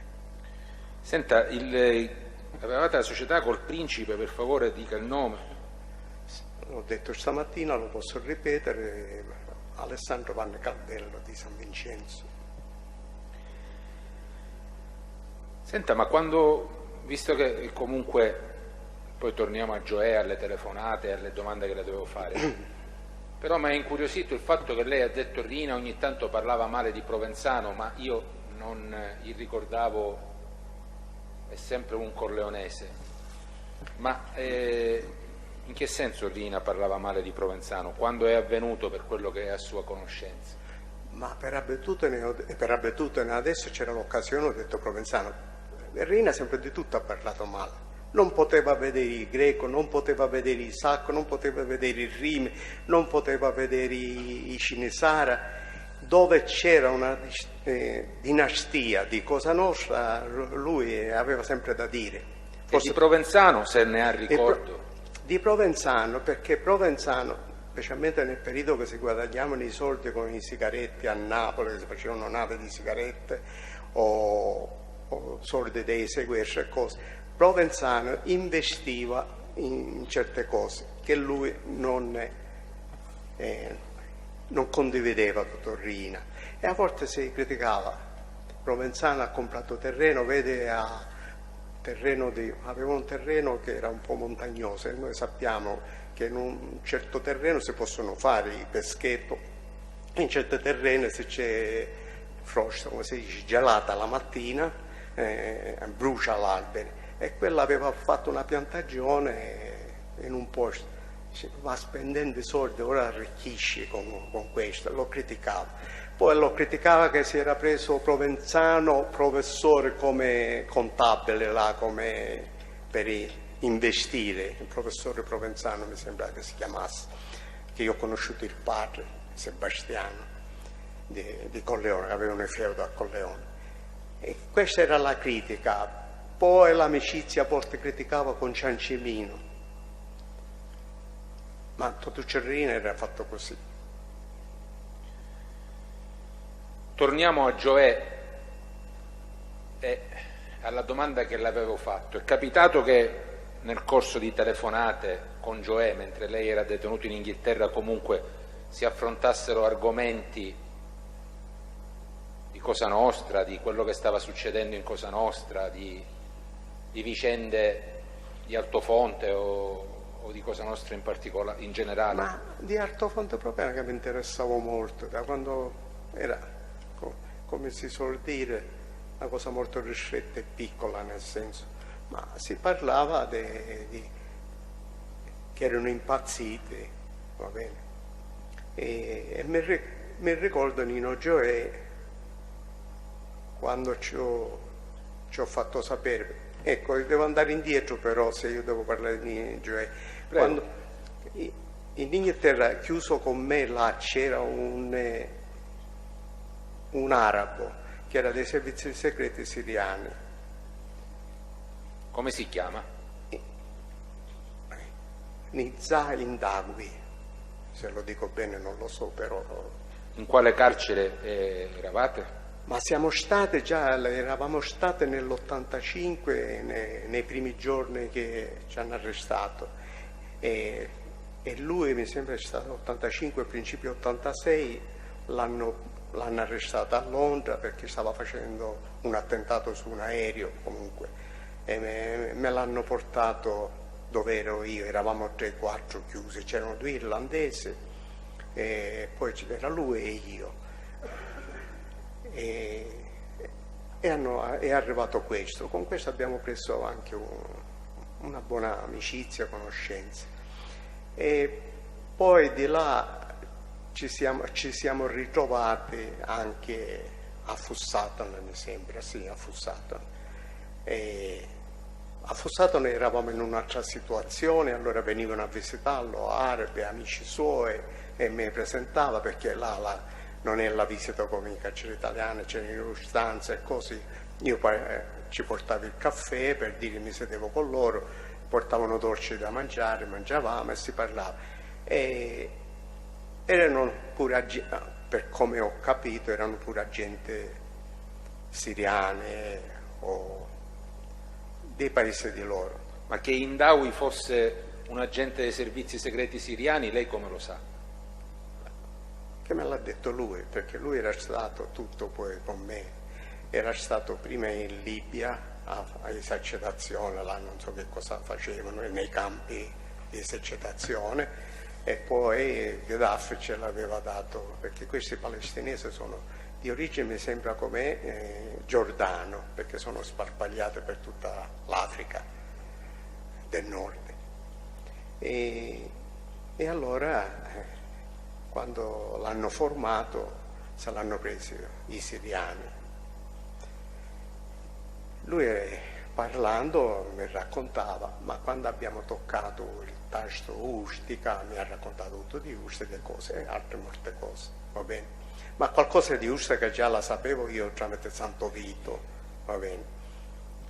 Ma mi interessava anche lui che mi ha raccontato. Ma presentandomi tutta questa gente che veniva a trovarlo e si parlava, e naturalmente si parla pure dell'Italia, il mio processo, cose, e sapevano tutto dall'Italia, pure di Falcone, di tutto, però quello che mi dicevano loro non è che lo prendevo per orocolato. E dice, chissà, in Italia se hai bisogno un amico qua e là, e ci ho detto, ti posso dare un contatto con mio cugino se hanno bisogno, vedi tu. Questo è un ramo che ho presentato, poi mio cugino mi ha detto, sai, lo incontro. Aspetti, quando? Questi no. Innanzitutto chi gliel'ha chiesto, Indawi o questi amici che andavano a trovare Indawi? Amici, c'era Indawi davanti. E in che periodo siamo? Ma siamo forse 91, così. Io a loro non le dico che io avevo qualche altro contatto, perché mi ho fatto sempre raccontare le cose, non ho raccontato mai agli altri. Meglio sapere cose degli altri, non loro quelle mie. E ci ho fatto avere il contatto a Nino, che Nino doveva farlo sapere a Totorrina, ma non so se ce l'ha fatto sapere, ma Nino mi ha detto, ma sai, l'ho incontrata, questi hanno un potere enorme, mi hanno parlato di qua, di là, ho detto, se possono fare qualcosa, ma tutto nel 91 era basato di aggiustare i processi nella Cassazione, perché non avevano, per loro, io non mi interessavo fino a quel punto. Ma io avevo già altri contatti. Aspetti, però intanto approfondiamo questa cosa.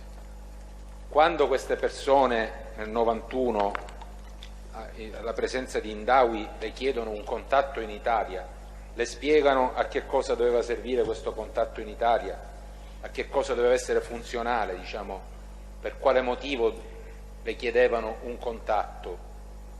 Ma veda, io avevo speranza di uscire, va bene, e non volevo essere deportato in Italia se uscivo,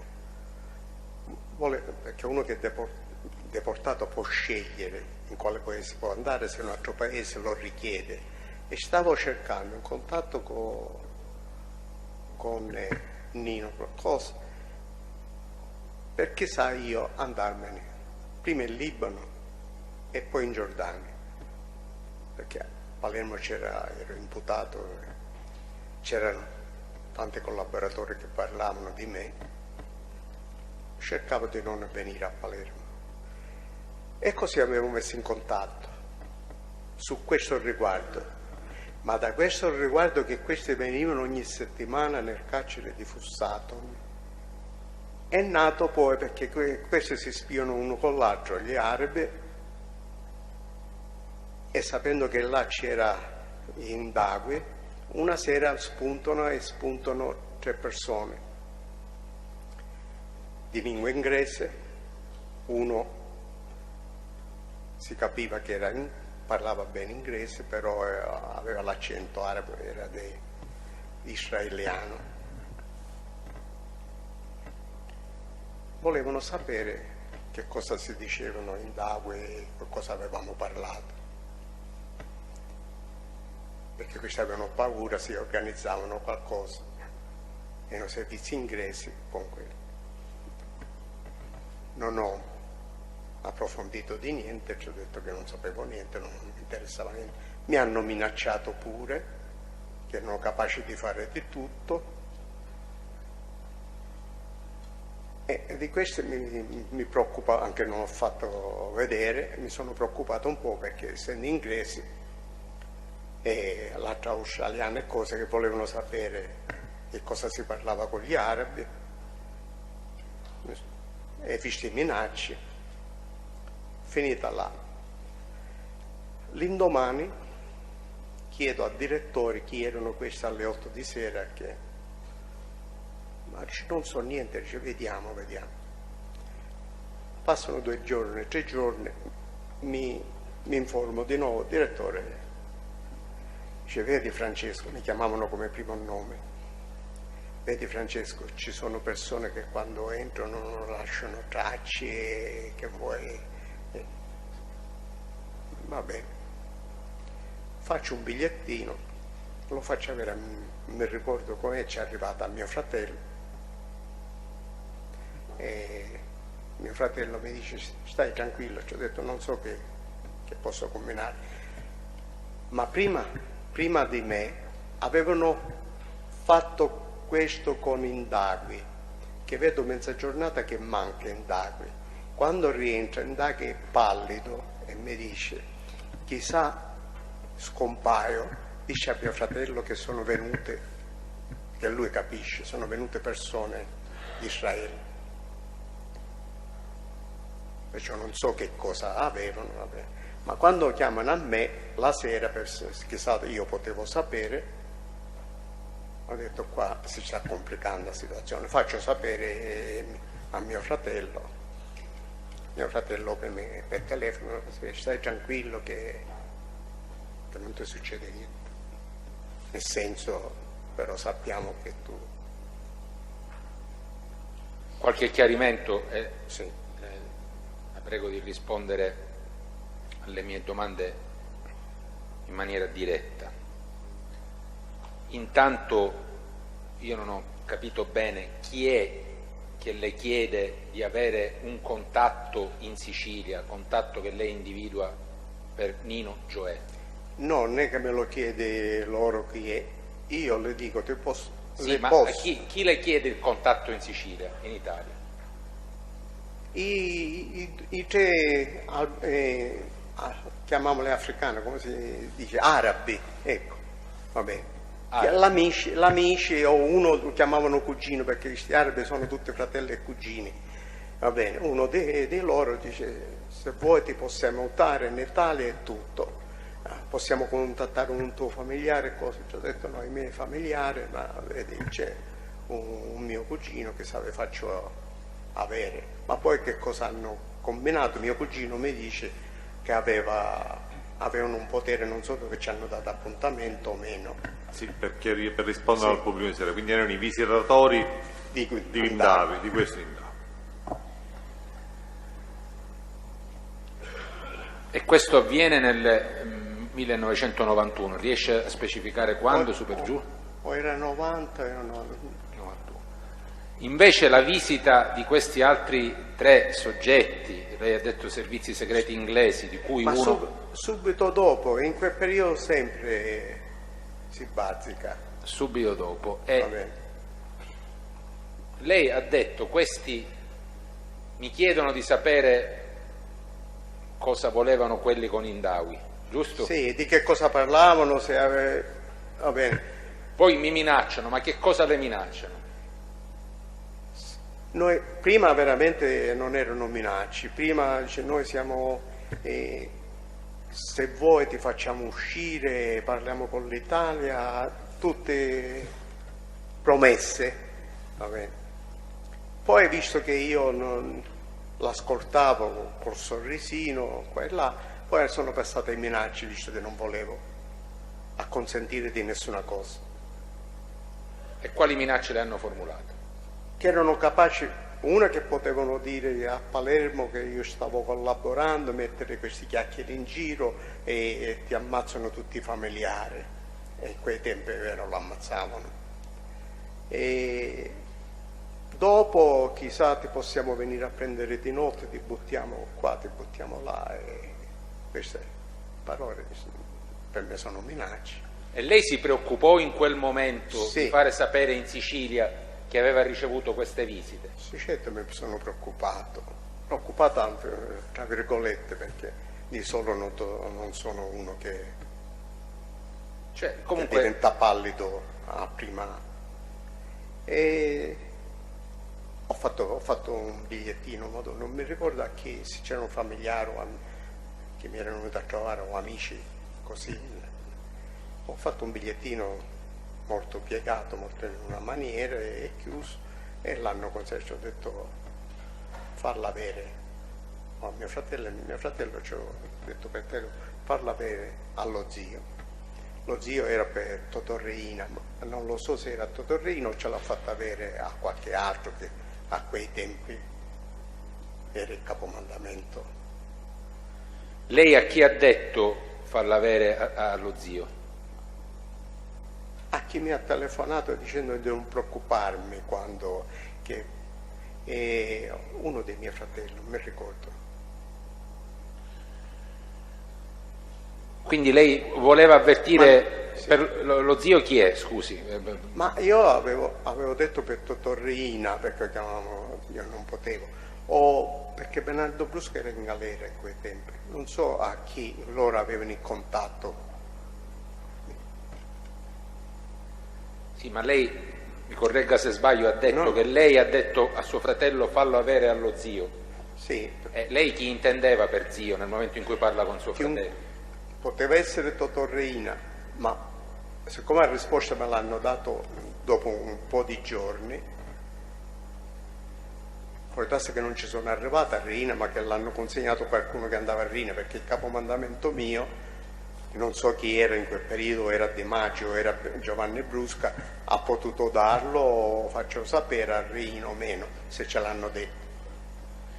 Io sono là, non vedo se hanno consegnato. Sì, ma io non le ho chiesto questo, signor Di Carlo, io le ho chiesto nel momento in cui lei dice a suo fratello fateglielo avere allo zio, nella sua intenzione chi era lo zio che doveva ricevere? Per me era Totò Riina. Ho capito. Visto che mi aveva fatto sapere che volevano un aiuto nei processi, perché Riina era preoccupatissimo dei processi, perché Riina aveva capito che aveva fatto distruggere Cosa Nostra, va bene? Riina aveva rovinato tutto, prendevano tutti in carcere, 30 anni e ci teneva a risolvere, perciò qualsiasi strada la cercava per risolvere il problema che aveva creato lui stesso.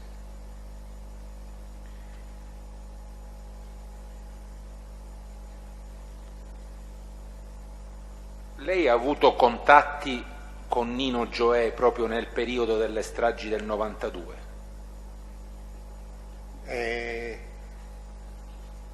L'ultimo contatto l'ho avuto, ma 91 così, no, perché fine 91, prima delle stragi subito prima e anche dopo proprio niente, perché si sono tagliati i ponti.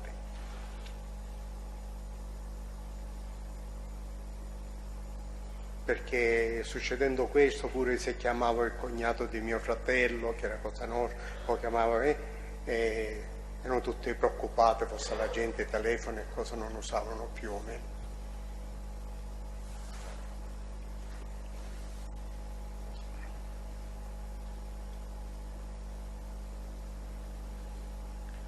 È sicuro di ricordare bene, sicuro di non aver avuto contatti telefonici con Nino Gioè anche tra la strage, nel periodo tra la strage di Capaci e quella di Via D'Amelio?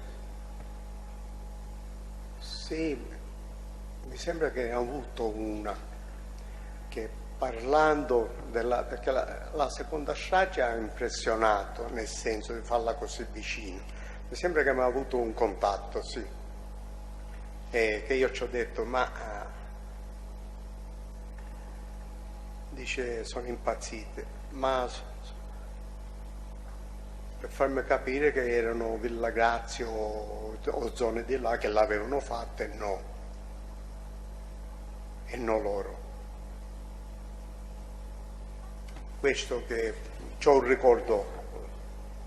Quindi parliamo della strage di Capaci? Sì, in questo caso. Dopo Capaci mi sembra. Cioè, le fa capire o le fa intendere che non erano stati loro, ma... Sì. Ma questo a me non mi veniva difficile, signor Presidente, perché conoscendo Riina, pure che aveva una squadra, la stessa cosa, non lo faceva con la stessa squadra, non perché non era bene, perché lui faceva capire al mondo. No, scusi, forse non ci siamo capiti. Sì, quando le fanno questo accenno, Gioè le fa questo accenno su Villa Grazia, a quale strage si riferisce?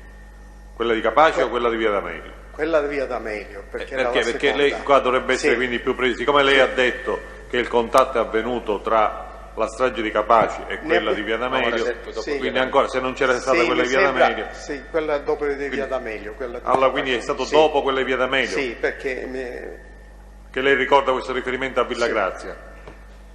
Vicinato, mi ha detto, però vicinato rispetto al vostro mandamento, diciamo. Sì, vicinato può essere Sciacculle, può essere, però io non pensavo che poteva essere più lontano. Quindi lei a questo punto colloca questo contatto, o almeno questo contatto, dopo la strage di Via D'Amelio? Sì, ricordandomi adesso. Pubblico Ministero. Ma invece, dopo la strage di Capaci e prima di quella di Via D'Amelio, Nino Gioè le aveva fatto qualche battuta sulla morte di Giovanni Falcone, sull'uccisione di Giovanni Falcone? Non mi ricordo in questo momento.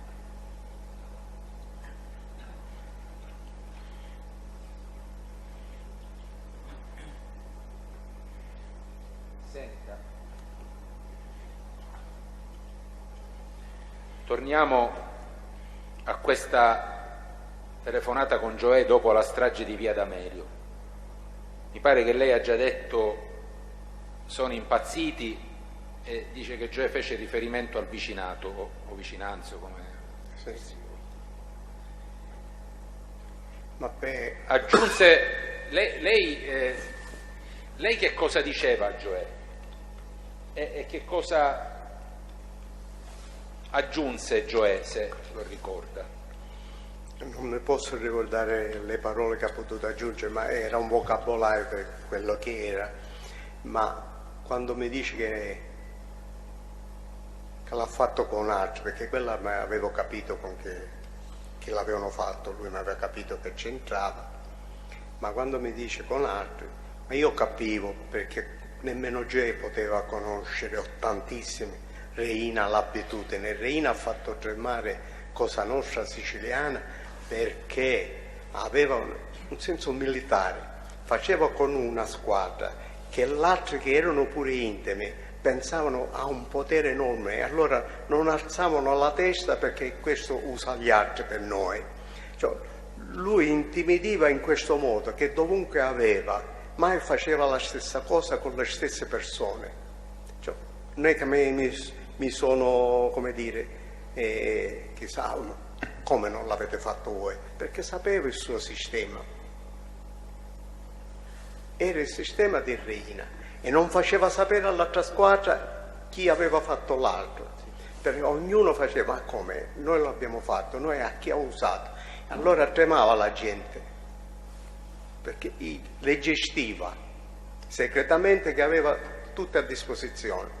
Perché se guardiamo i militari che ha Reina, a Corleone 4 persone c'erano, non aveva giovane, l'aveva di tutti gli altri mandamenti. Senta, quindi lei poc'anzi ha detto che non ricorda altre espressioni utilizzate da Gioè in quella telefonata. Io, Presidente, a questo proposito devo operare una contestazione proprio sulla base del non ricordo, ed è relativa a quanto affermato Di Carlo nell'udienza dibattimentale del processo Via D'Amelio Terre del 19 giugno 98. Si tratta di pagina 41.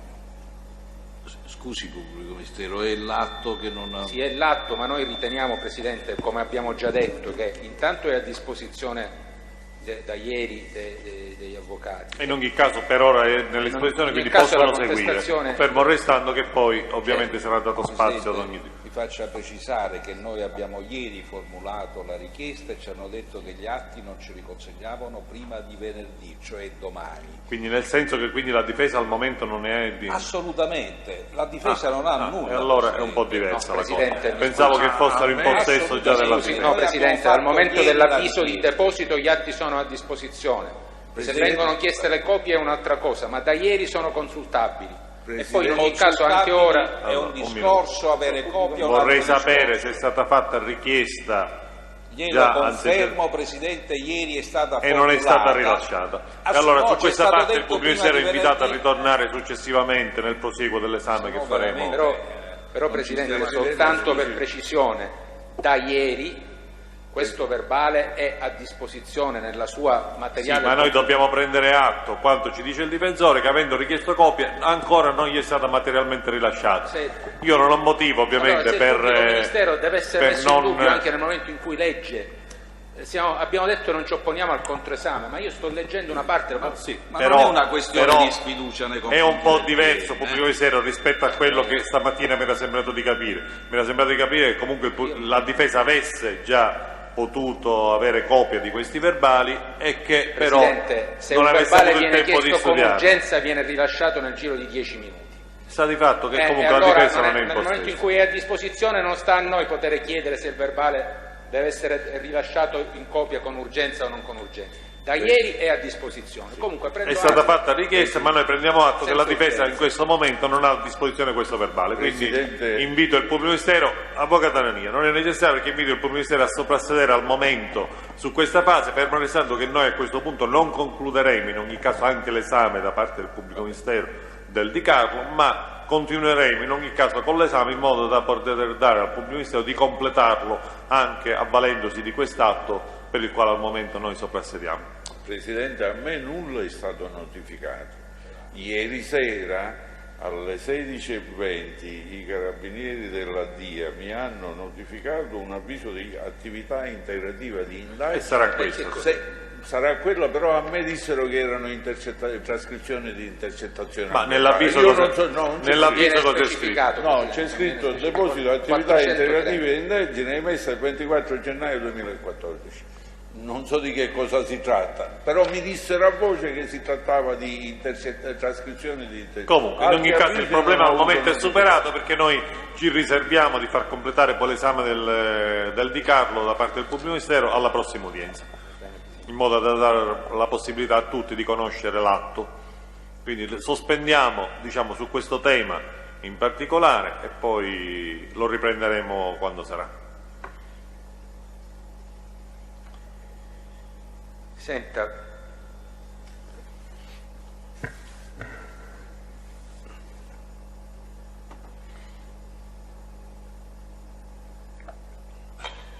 lei ha parlato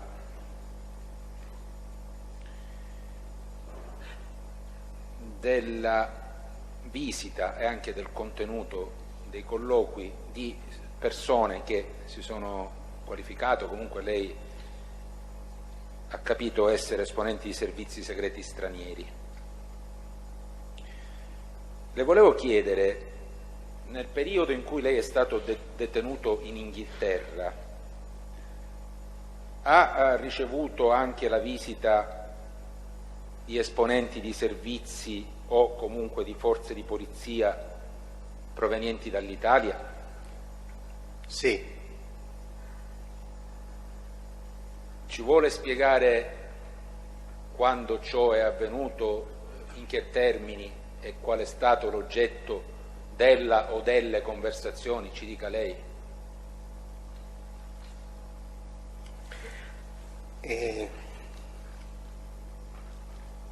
Solo italiano oppure qualcuno inglese? Intanto ci dica lei, io le ho fatto la domanda su esponenti italiani, ovviamente tutto quello che riguarda, se poi erano italiani insieme a inglesi, tutto quello che riguarda, noi abbiamo interesse a capire che cosa, cioè se sono avvenuti incontri con esponenti dei servizi e che tipo di colloquio si è instaurato. Quindi lei non trovi limitazioni nella Allora, cominciamo con questi italiani a cui ho fatto riferimento e poi dopo ci dirà invece se ci sono stati altri contatti con servizi inglesi diversi da quelli di cui ha parlato lei prima, che già un primo contatto ce l'ho riferito. Servizi o forze di polizia? O forze di polizia. Allora, ce n'è uno piccolino e poi andiamo nell'altro.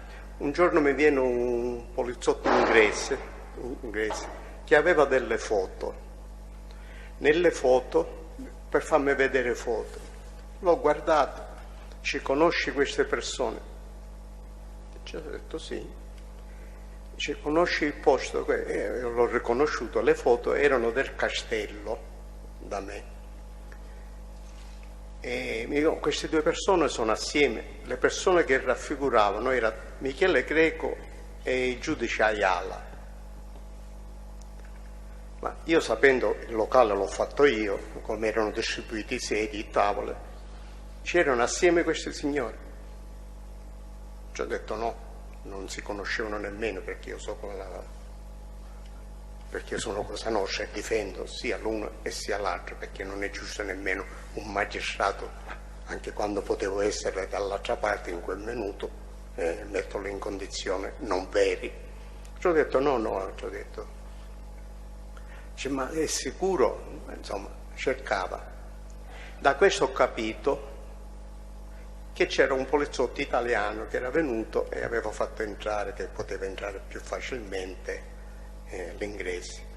Questo ha avuto una visita, perché ho capito che volevano incassare i giudici Ayala con quella fotografia, che non era vero perché non si conoscevano, ognuno veniva per i fatti suoi. Siccome i tavoli erano vicino, c'era affollamento, di come era presa la fotografia che avevano trovato, che poi saprò in casa di Michele Greco. Ma con lei parla un poliziotto inglese o comunque una persona inglese? Sì, ma fuori ho capito di lui stesso, perché l'inglese non è che sono così fine nel modo che c'era un poliziotto italiano, non so chi era fuori, chi era venuto con questo per vedere cosa dicevo io.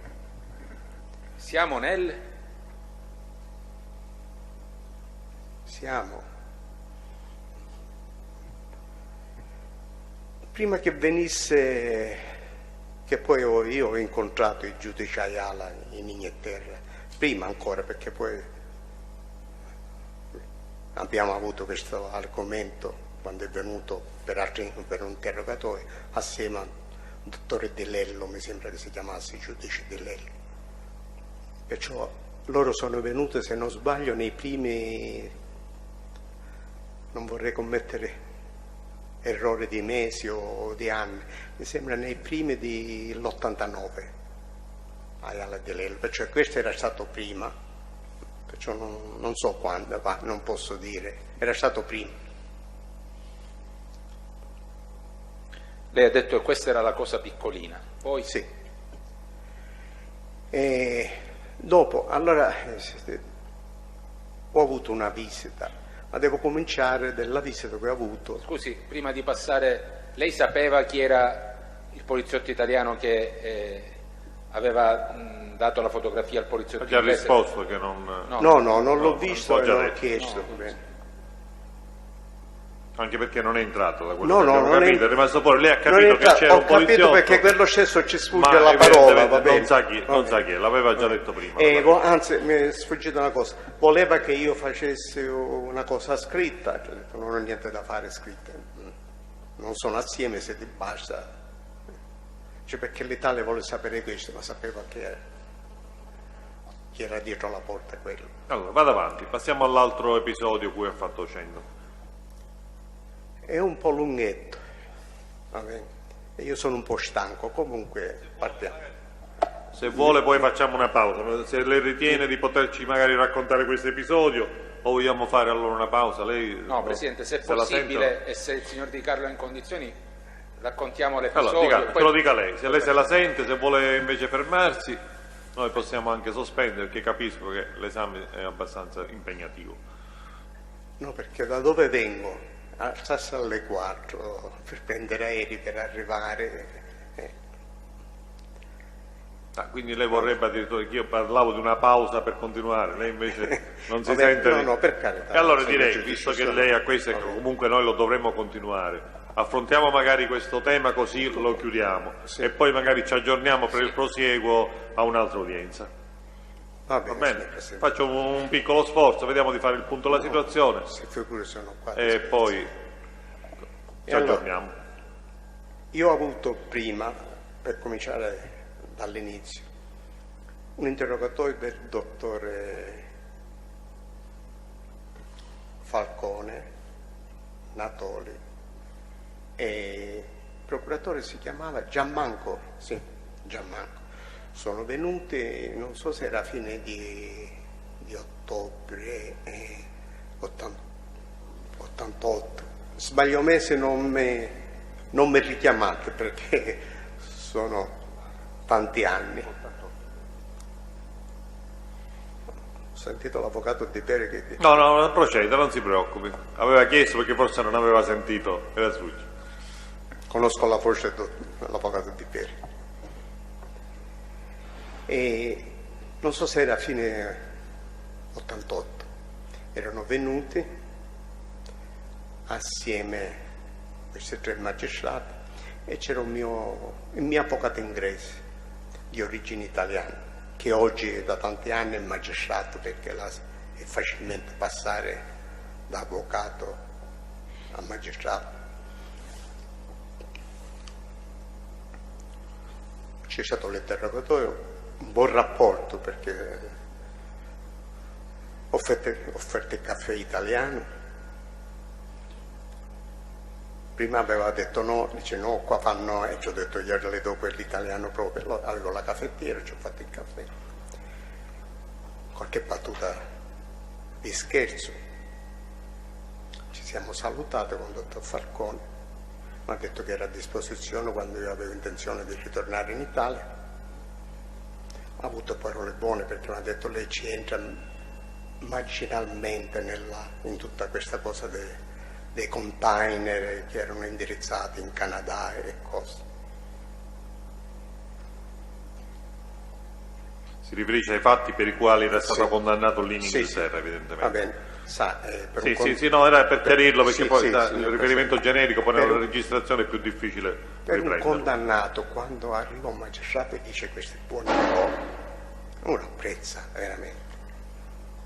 Poi chi l'ha conosciuto, il dottor Falcone era così diretto.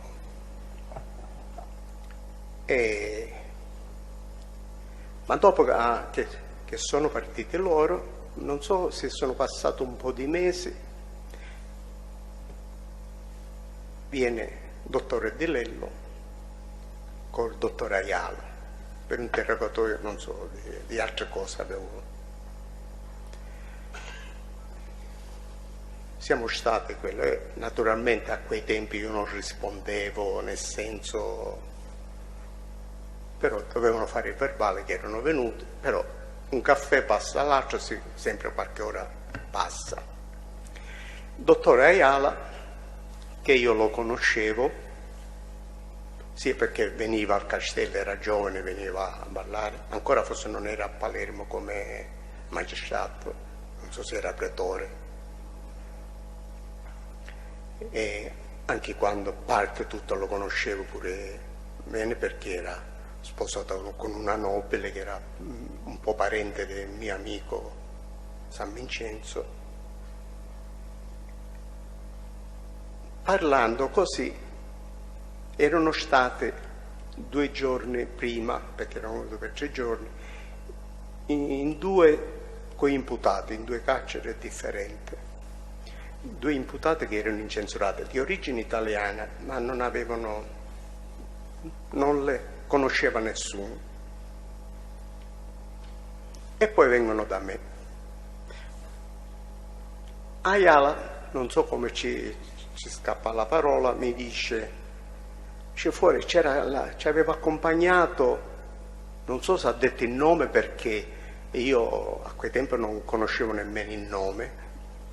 Accompagnato c'è un grosso funzionario della polizia, c'è rimasto fuori, non so perché, se poteva entrare, non è che qua me ne vengano a trovare tante, anche che quelle che indagavano su caso Calvi là. Così è finita là. Io mi scrivevo sempre con i miei coimputati da un carcere all'altro, e qua che chiamo carcere che chiamavo università, dall'università all'altro. E quello mi scrive, sì, sono venuti e così, c'era uno chef di polizia, perché parlano un po' di siciliano dei genitori, ma di più inglese. Cioè, si dice sono venuti così così e c'era pure uno chef di polizia. Si ricorda il nome di questi due codetenuti? Poi lo ha saputo, lo ha ricordato, lo ha appreso? Sì, uno si chiama Di Prima, mi sembra, e uno Luciano. Erano detenuti in Inghilterra o nello stesso carcere? No, differenti carceri in Inghilterra. Di Prima e l'altro, mi scusi? Luciani. Grazie. Continui il racconto. Finito là, e mi dicono c'era questo chef di polizia. Nemmeno passa non so quanti giorni o mesi o settimane, signor Presidente, mi dicono, mi avvisano: Francesco, ci sono 3 amici tuoi. Non era normale 3 amici miei, perché là si può entrare, non devono essere familiari, mi venivano a trovare tanti, gente che conoscevo.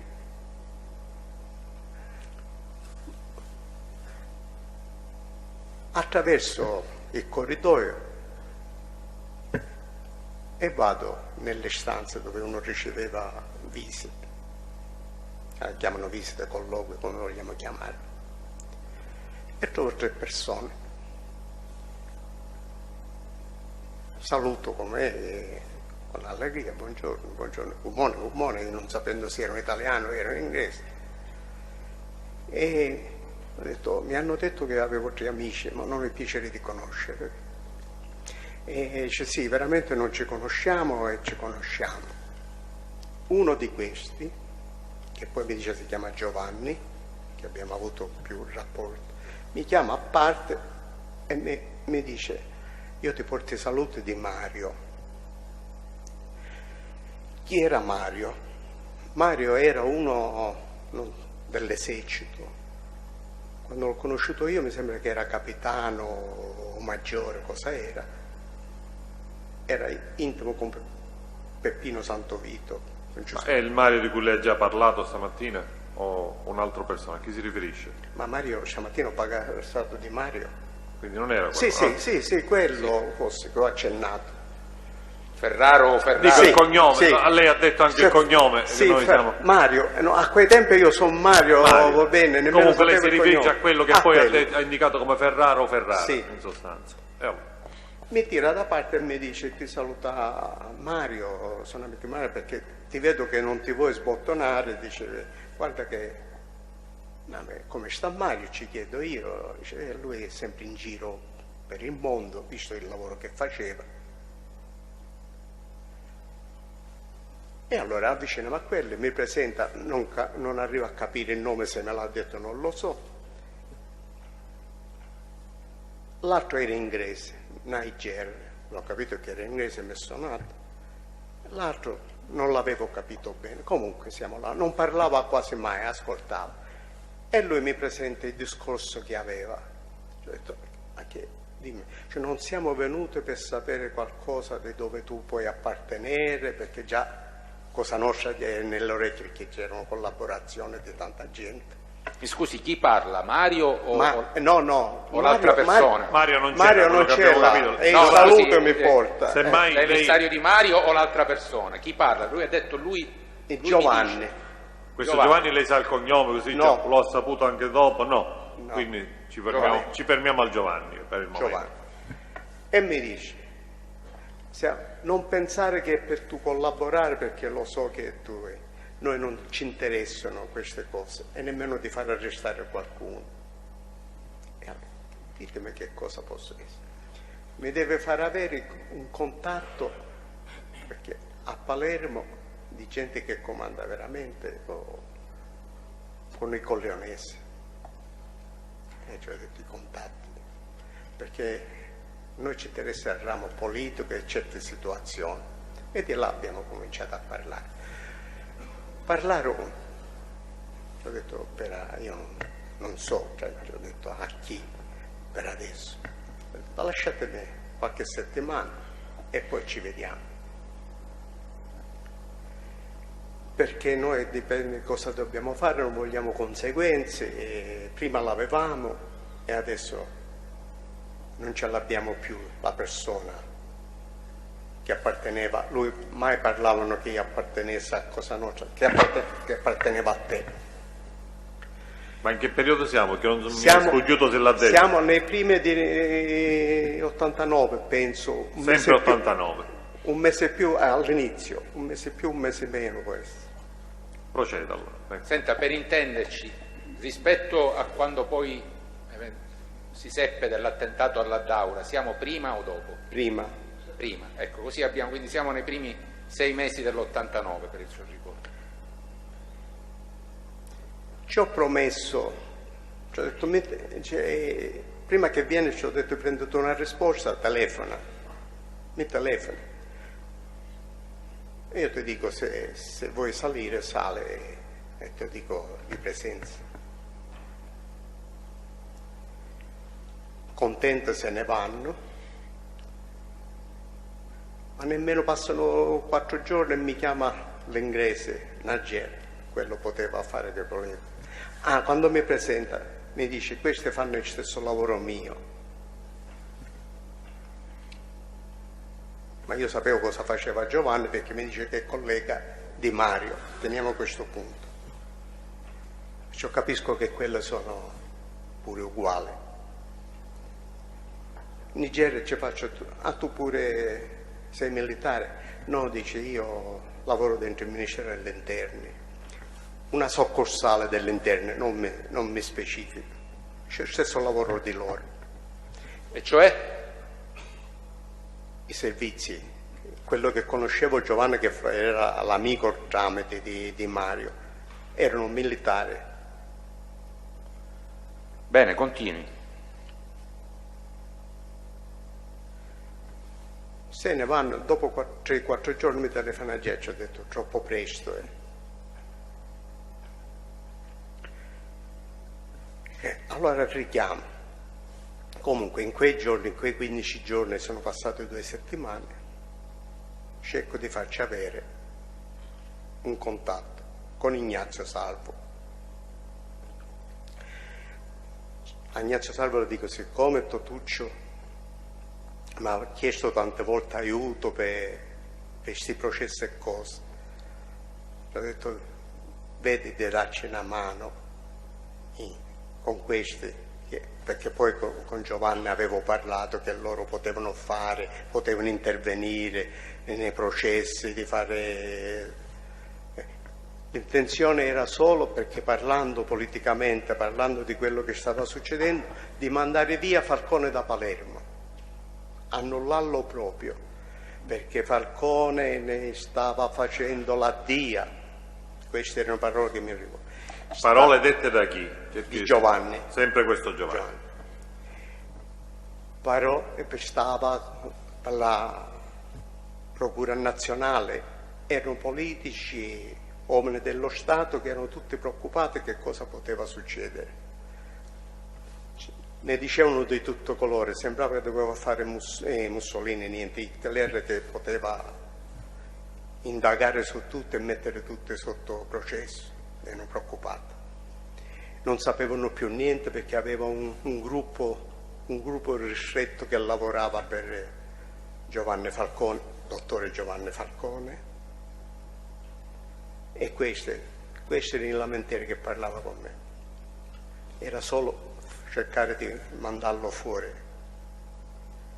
e se noi altri dobbiamo fare qualche cosa in Sicilia dobbiamo avere le spalle coperte.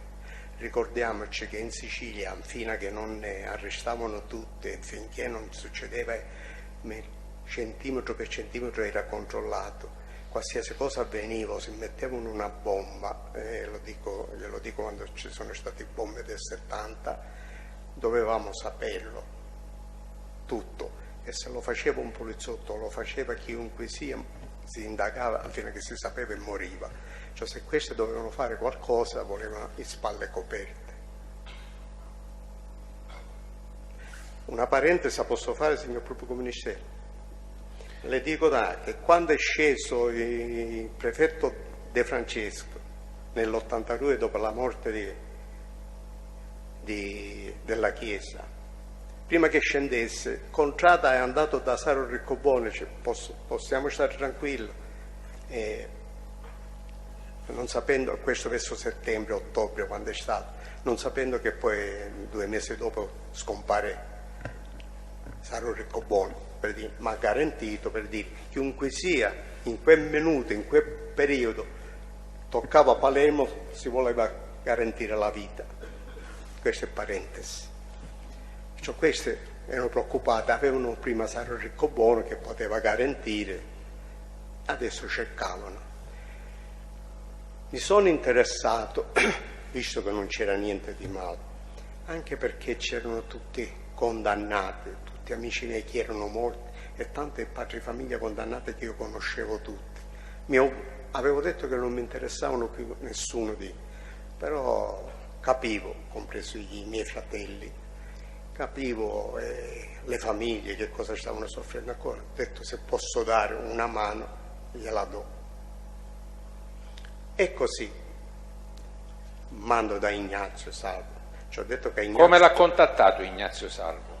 Ignazio Salvo l'ho contattato, ci ho detto dove potevano chissà contattarlo, nello studio di Roma vicino Viale Campania, vicino via Sicilia, che c'era un ufficio là vicino, traversa via Vento, parallele, va bene? Che io ci andavo spesso, sia da lui sia conoscevo pure il padre di Vecchio Vizzini, in quella zona. E so appunto che poi, quando è venuta la seconda volta che Giovanni ci do questa possibilità, era felicissimo, contento. Con Ciancimino non ci ha voluto parlare, non ci avevano molta stima, perché poi dice che già era con i carabinieri che cercava di fare qualche passo, non so a che cosa si riferisse. Vito Ciancimino, sto parlando. Questo chi gliel'ha detto? Loro, Giovanni proprio. In quella circostanza? In quella circostanza. Quando le chiesero un aiuto per cercare di allontanare Falcone da Palermo? Sì. E così. Poi mi telefona tutto a posto, avevano avuto il contatto e hanno cominciato i fatti suoi. Con Niger mi continuato a sentirmi. Quando scopro chi era il terzo uomo, che era la Barbera, quando questo non so che cosa ha fatto a Palermo, è spuntato nel giornale, ho visto la foto, ho detto ma questo è venuto qua. Era la prima volta che scoprivo la Barbera, che si chiamasse la Barbera, che quando era con il magistrato non era entrato, si vede che pensava di rientrare, che cosa aveva in testa. Poi quando è venuto non lo sapevo che era lui, e poi lo vedo nelle foto. Ma non essendo sicuro che era questo che era andato nell'atto dei coimputati, chiamiamoli coimputati, ci ho chiesto, era questo? Dice sì, era questo. Ecco perché so che era la Barbera. Quindi lo ha riconosciuto in foto e poi ne ha chiesto conferma, sì, a di prima, e l'altro chi era? Luciani. Cognome. Ma era questo il soggetto che aveva detto che lavorava in una struttura parallela del Ministero dell'Interno? Giovanni mi dice che erano colleghi, fanno lo stesso lavoro. Sì, Giovanni sapevo che lavoro faceva, che era militare. Io non so se quello era pure militare. Un minuto, perché stesso collega di Mario o anche di questo di La Barbera, quello che poi le ha saputo essere la Barbera? Mario, quando me l'ha presentato, dice, i colleghi fanno lo stesso mestiere mio. Quindi si riferiva sia all'inglese, sia all'inglese e quello, che alla Barbera. Sì. Ma la Barbera ha interloquito, ha parlato, le ha detto qualche cosa? Ma ha detto qualche due parole, erano tante. Senta, naturalmente quando si è stabilito ci sono promesse e contropromesse anche per me, anche per la gente e tutto. Poi. Qualche domanda di approfondimento? Intanto cosa le avevano promesso in quel colloquio, nel caso in cui lei vi avesse aiutati ad avere il contatto giusto a Palermo? Anzi, con i corleonesi mi pare che ha detto, no? Sì, E se tutto andava bene io potevo, rientrando in Italia, subito mi facevano uscire, tutto questo. Ma se non ti possiamo uscire ti veniamo a liberare, tu sai i buoni rapporti ci sono, di qua, di là, insomma. E Giovanni era un buon parlatore, una persona molto fina, un cinquantenne ai tempi, 52, non ho idea, vabbè, elegante vestito. Dei tre era il più elegante. L'inglese non si sanno vestire, ma era pure incravattato, elegante. E la Barbera, oggi penso che la Barbera. Dopo questi due incontri lei non l'ha più rivisto? Alla Barbera? No, questo Giovanni. No, l'ho sentito una volta per telefono, ringraziandomi, tutto quella, poi tenevi contatto con Nagieri. Senta, lei individua, lo ha già detto, Ignazio Salvo come contatto utile eventualmente per questi tre signori. Sì, aspetti, mi lasci completare la domanda, poi risponderà. Ma lei poc'anzi ha detto, faccio sapere che a Ignazio Salvo lo potevano andare a trovare in quell'ufficio a Roma, eccetera, eccetera. O a Roma, ci ho dato pure l'indirizzo. Aspetti, ma a Ignazio Salvo lei in qualche modo lo preavvisa della possibilità del contatto di questi tre signori e lo preavvisa di qual era la loro richiesta finale, cioè quella di ottenere in qualche modo l'allontanamento di Falcone? No, io di questo non ci parlo, ci dico, vedi che cosa ti devono dire, che forse sì, ci dà una mano di aiuto a tutti. Ma come ci parla? Telefonicamente, direttamente? No, nei biglietti che ci scrivo. Dei biglietti che gli fa pervenire tramite chi? Perché lei i biglietti a chi li consegna?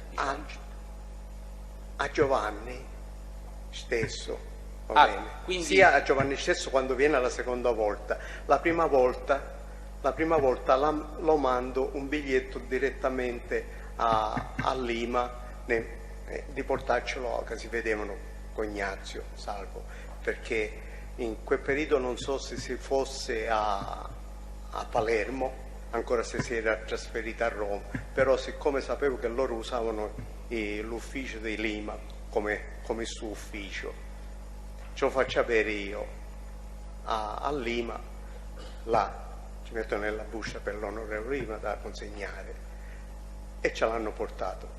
Uno che non sa, va bene, se la tiene conservata infine che si incontrano.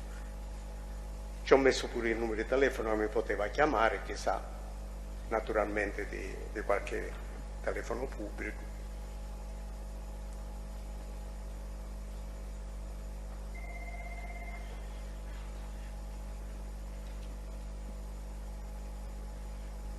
Senta,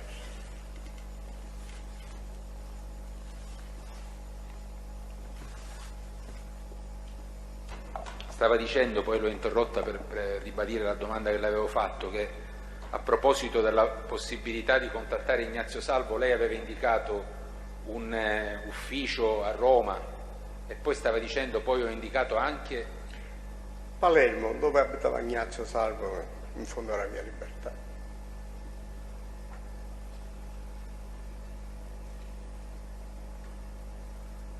Ma le spiegarono, se la richiesta era quella solo di fare in modo che il dottor Falcone venisse in qualche modo allontanato da Palermo, le spiegarono perché avevano bisogno di un contatto con i corleonesi? Sia per fare cessare certe posizioni e sia di fare sicuramente qualche attentato di provocazione, ma non ucciderlo, perché se mi avrebbero detto che avevano questa intenzione. Non hanno parlato mai di uccisione o meno, ma promettevano che sarebbero andati bene i processi. Ci ho raccomandato pure, vedete, non promettete cose che non potete fare, perché rispondono in un'altra maniera sola. Conoscendo Reina, non promettete cose che non riusciamo. Ma non ho capito bene, questa cosa dell'attentato di provocazione è una sua deduzione o ne parlarono anche in quella sede, in quegli incontri? Avevano intenzione di, io capisco, provocazione, cercarlo di discretarlo nell'opinione pubblica, di fare qualsiasi mezzo usare, perché tutti volevano questo, di quello che tutti, nessuno escluso in qualsiasi settore delle istituzioni, intendiamoci. Come nasce il riferimento a Ciancimino e al fatto che in quel momento Ciancimino già aveva contatti con i carabinieri? Perché io ci ho detto quando è stato, se volete vedete che Ciancimino è molto intimo con Pino Provenzano e può arrivare, no, dice, perché sappiamo che qualche cosa noi non ci avevano fiducia.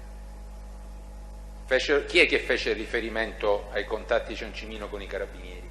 Io con Giovanni sempre parlavo di questo. Con Giovanni Ferraro? Non è Giovanni Ferraro, però, dottore. No. È Giovanni l'emissario di... L'amico, Giovanni il collega amico. Chiedo scusa da Parma, signor Presidente. Sì, l'ascoltiamo. L'imputato Cinà dichiara di rinunciare al proseguo dell'udienza. Va bene, prendiamo atto.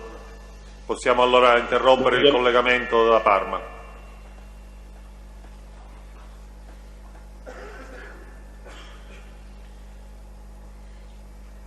Allora, vediamo se possiamo completare su questo episodio, sì, e così poi ci aggiorniamo anche noi comunque. Non so se già lo ha detto, Presidente, però io ho detto la necessità di chiarezza. Poi lei ha saputo, ed eventualmente da chi e in che termini, se il contatto con Ignazio Salvo fosse stato realizzato? Ma me lo dice Giovanni stesso, che poi mi ringraziava, e ti ringraziano pure altri. Sapete com'è, altri non so che alle spalle che arriva questo Giovanni. Quanto tempo dopo c'è stata questa telefonata, questo contatto telefonico? Dopo un paio di settimane. Ma poi mi è venuto a trovare a Niger, poi ci ho raccontato che vede che in secondo tempo era passato qualche anno e cose, quando erano venuti, perché queste sono dopo che vengono, questi i tre che mi hanno minacciato e cose che erano per gli arabi. Dico, sai che così? Dice, ma sicuramente erano per questo, ce l'ho raccontato a lui, non sono venuti più questa gente. Ci stai tranquillo, per questo ci penso io. Presidente, se sull'episodio abbiamo finito, e visto che appunto non termina oggi l'esame del pubblico ministero, ancora abbiamo molti argomenti. Certo, lo immagino, e quindi proprio per questo, per affrontarli, anche perché vedo che comincia ad avere qualche problema, e quindi noi allora possiamo per il momento fermarci qui, così possiamo fare riaccompagnare